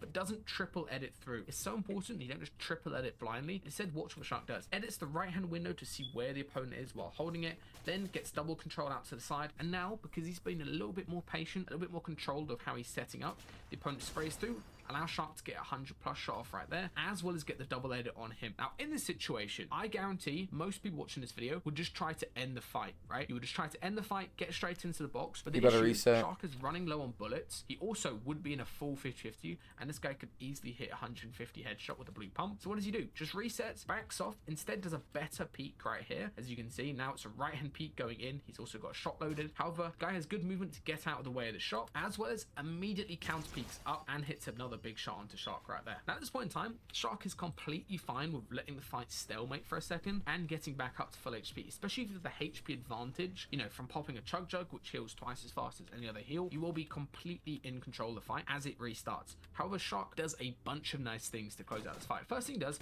doesn't pickaxe, instead just sprays through to cancel the heal and get cones all around the guy as well as in the guy's box. Then, exact same as earlier, this good right-hand peek, making it awkward for the opponent to even think out what type of peek to do in return. Gets all of the double edits out to the side. The guy continues to make space and go up. And now finally Shark does a small misplay right here, thinking he's fine with the invisibility coin, and the guy does another good shot down below. And this is when Shark does a very, very smart play. Double edits the opponent into his box, since he's now got, you know, pump lock, he can't shoot. Double lets the guy into his box. The guy's completely caught unaware by this.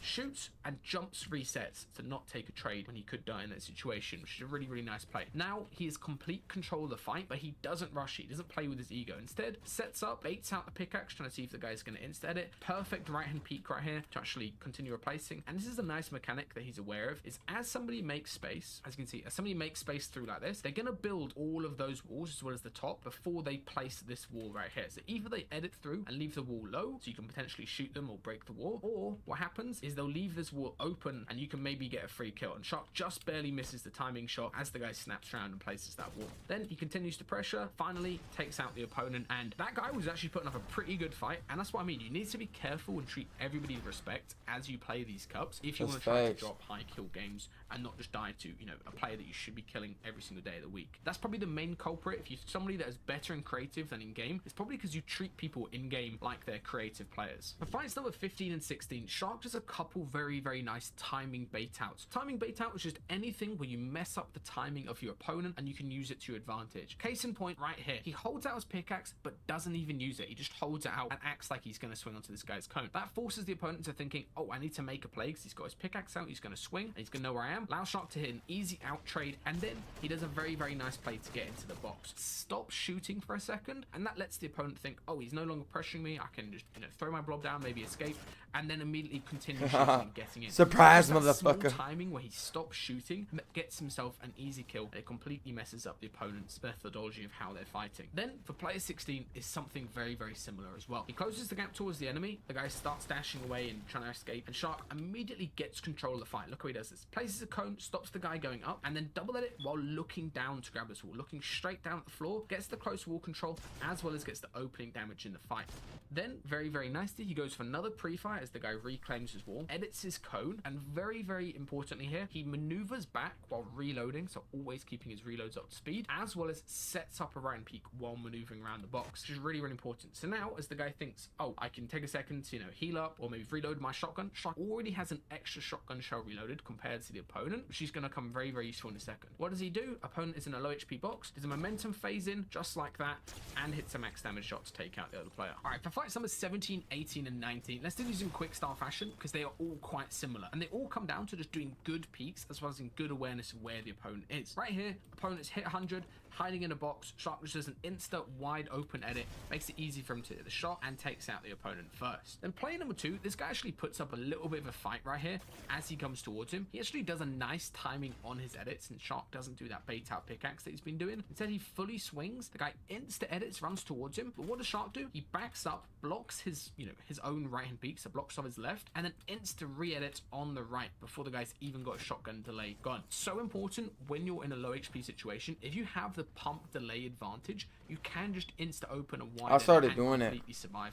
because the opponent won't even be able to shoot you just yet. Now for player number 19, very similar situation to a lot of these kills. The guy's hiding in a cone, and Shark doesn't need to do anything crazy. The guy's already hiding in a cone, and he's already got this good door peek set up, which is perfect for the situation. The opponent edits, tries running forwards, perfect right peek, and runs into a max. For kill number 20, Shark actually does a very nice play right here on the guy that's hiding from him. As you can see, he spots the guy's skin through the wall, but doesn't want to give it away by piecing the guy or, you know, like boxing up where he could maybe run away. So what does he do instead? Uses the natural right hand peak of the stair, as you can see, only allows his feet to peek first and gives him an easy time hitting a nice shot onto the opponent, and immediately places the wall, holds it as the guy shoots, so he blocks off the guy's shot, and then very simple, best peek in the game, right hand window to take out the opponent. Now he's got a very easy time of running through the remaining 2 opponents in this lobby before he gets to the final 1v1. 100 plus onto Riley right here, tries to piece the side, pickaxe as he's already spread the wall to low HP, insta wide edit, guys absolutely no clue what's going on, and gets taken out. And the exact same thing for number 22 right here, as you can see. Shark does a pump replace, gets the doubles out to the side, and then finally actually gets in a risky spot right here. He could have actually died right here. However, he's cool, makes sure to hit his shot rather than, you know, trying to panic and get out. And now he's left into the final 1v1 versus this other player who doesn't actually look too terrible, to be fair. Kill number 23, the final kill of this video. Shark does a couple nice things. The first thing he does is he just prioritizes getting way more piece control in way more areas than his opponent. As you can see, starts triple heading forward. He realizes he's got the side wall, gets the cone onto the opponent, and doesn't hit the shot. And one thing that he does do after he, you know, misses the shot normally is he prioritizes piecing somewhere else rather than reapproaching the same wall. Sprints around, gets all of the piece out towards this side. Then he turns his angle of attack back this this way, catches the opponent completely unexpected right there. And now he's a very, very easy time of tracking down the opponent. The guy is getting lost in all of the piece that isn't his. The cone's not his, the walls to the side aren't his, and he's of course getting pushed by Storm. So all Shark needs to do, wait on the right hand peak like he's been doing this entire game. Go run straight through and he hits a max damage shot to end off. Alright, that's all for this video, guys. A little bit of a short one, but I wanted to do a brief breakdown of why Shark is such a crazy fighter, and especially if you want to get better at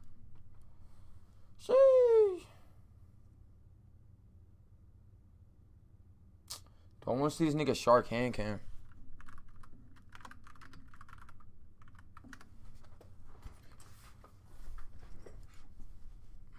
You want to know the secret behind Shark's mechanics? I'll tell you. He plays with our speed mouse pad, which gives you incredible speed and also looks amazing. You can customize it or choose from designs available in our shop. Right now, there's a big sale going on. Don't miss it. You want to know the secret behind Shark's mechanics? I'll tell you. He plays...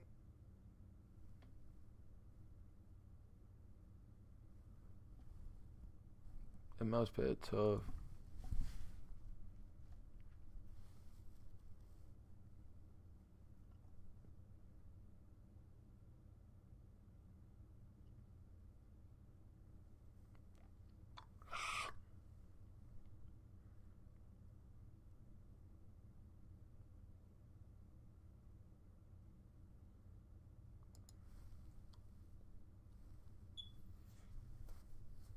Chat, we just getting better at the game, you know what I'm saying, without even playing.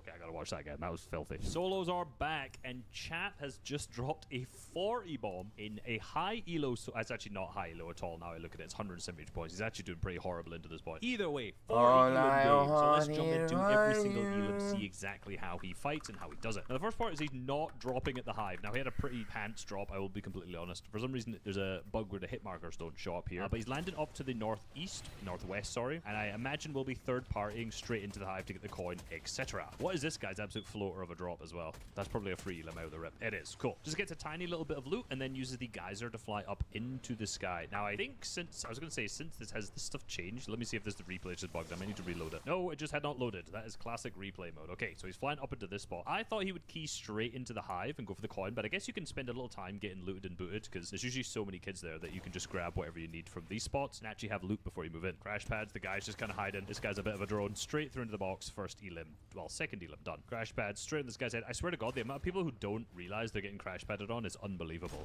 Pumps the wall, jumps straight in, lovely face, doesn't manage to actually get the code in. Ooh. Nice. Okay, one thing I really like here, let me show you that back again. Oh, hold on, there's another kid here. Let me watch how he fights both of them, and then I'll go back in slow-mo. Ooh, nice ramp flip. He accidentally gets him underneath, spends time to reload, goes to the reset to bait out the pump. You can see this guy's trying to phase in. Oh my God, okay. I'll be honest, only reason I won that is because of the max. Alright, so he lands. Little bit of a rubbish mantle. Slides to get round, which is good. Pumps the wall, weakens it. 1, 2, sprays in. As he sprayed in, placed that wall on the left, and then switched to his pump, by the way. Beautiful. Pump. Didn't try to replace the code. Gets outside. Nice peanut butter. Great angle. From this POV, it's not the best peek, actually, to be honest. Misses the pump. Doesn't place the cone. Interestingly, a lot of the times, I gotta make these bets for this he's game not pumping, placing the cone and switching to it. He's literally just double pumping in the box. Gets the cone, and now here, right? When you see players like this who have their SMG and they're just spraying at the wall, like, you could just hold.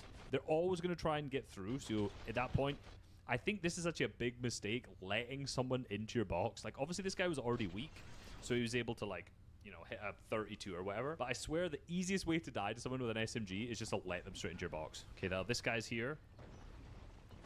Nice that he's... Obviously, this wall wasn't his. It was fully boxed. So as that other guy was breaking, he just edited the code. So there's 2 layers. Tries to flip... I think he flips the ramp to try and give himself some space there. But that guy falls through it. Holds the wall as the guy's trying to phase in. He sees this guy's trying to phase in, so he reloads a shot. Tries to bait out the pump. He has the massive HP disadvantage here. Remember, he can't escape this box. This is the only wall he really has outside of this little wood wall in between. Guy phases in. Ooh, basically almost dies. Hits the mat. The only reason he survives here is because that guy missed. So that fight, not so great. All right, now keying into the hive. See how this goes. This guy's created 4 boxes. Good defensive play. Goes to the tops. Trying to bait out a shot, because that's what most people try to do. I love the right wall grab. And then a bit of lag. Manages to get him. Nice. This guy's in wood. Lovely mix going up. 13 max damage. Is that another guy hiding in there? Yeah, there's another dude hiding in there. He does have the coin, though. This guy's just absolutely lost. Okay, the spraying works. I think one of the main...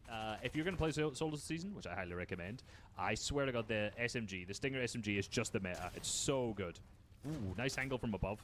No, if he had that bullet reloaded, that would be a free kill there, too. Jumps around, guys crashes. Shot out his crash, but now, because he's third-partied into the hive, he's got the coin. So he's going to chase. Goes through, up, round. Hit a bullet. Didn't reload. Yeah, I think the Stinger is such the meta. Like, as much as, like, obviously the OXR and a lot of the other rifles are really good at range, just being able to do stuff like this where you're getting bleed-through damage and just, like, honestly playing like you have absolutely no brain, it's beautiful. I'm not trying to insult chat when I say that. I just mean, if you use the SMG, that's kind of how you end up playing. Next, going over for the bunker. Someone else has already opened it. There's actually 2 kids already in here. And so, I mean, you can just, like, full slide into it. The fact that he's playing triple weapon works because obviously he has the coin, so he doesn't need like crash pads or anything.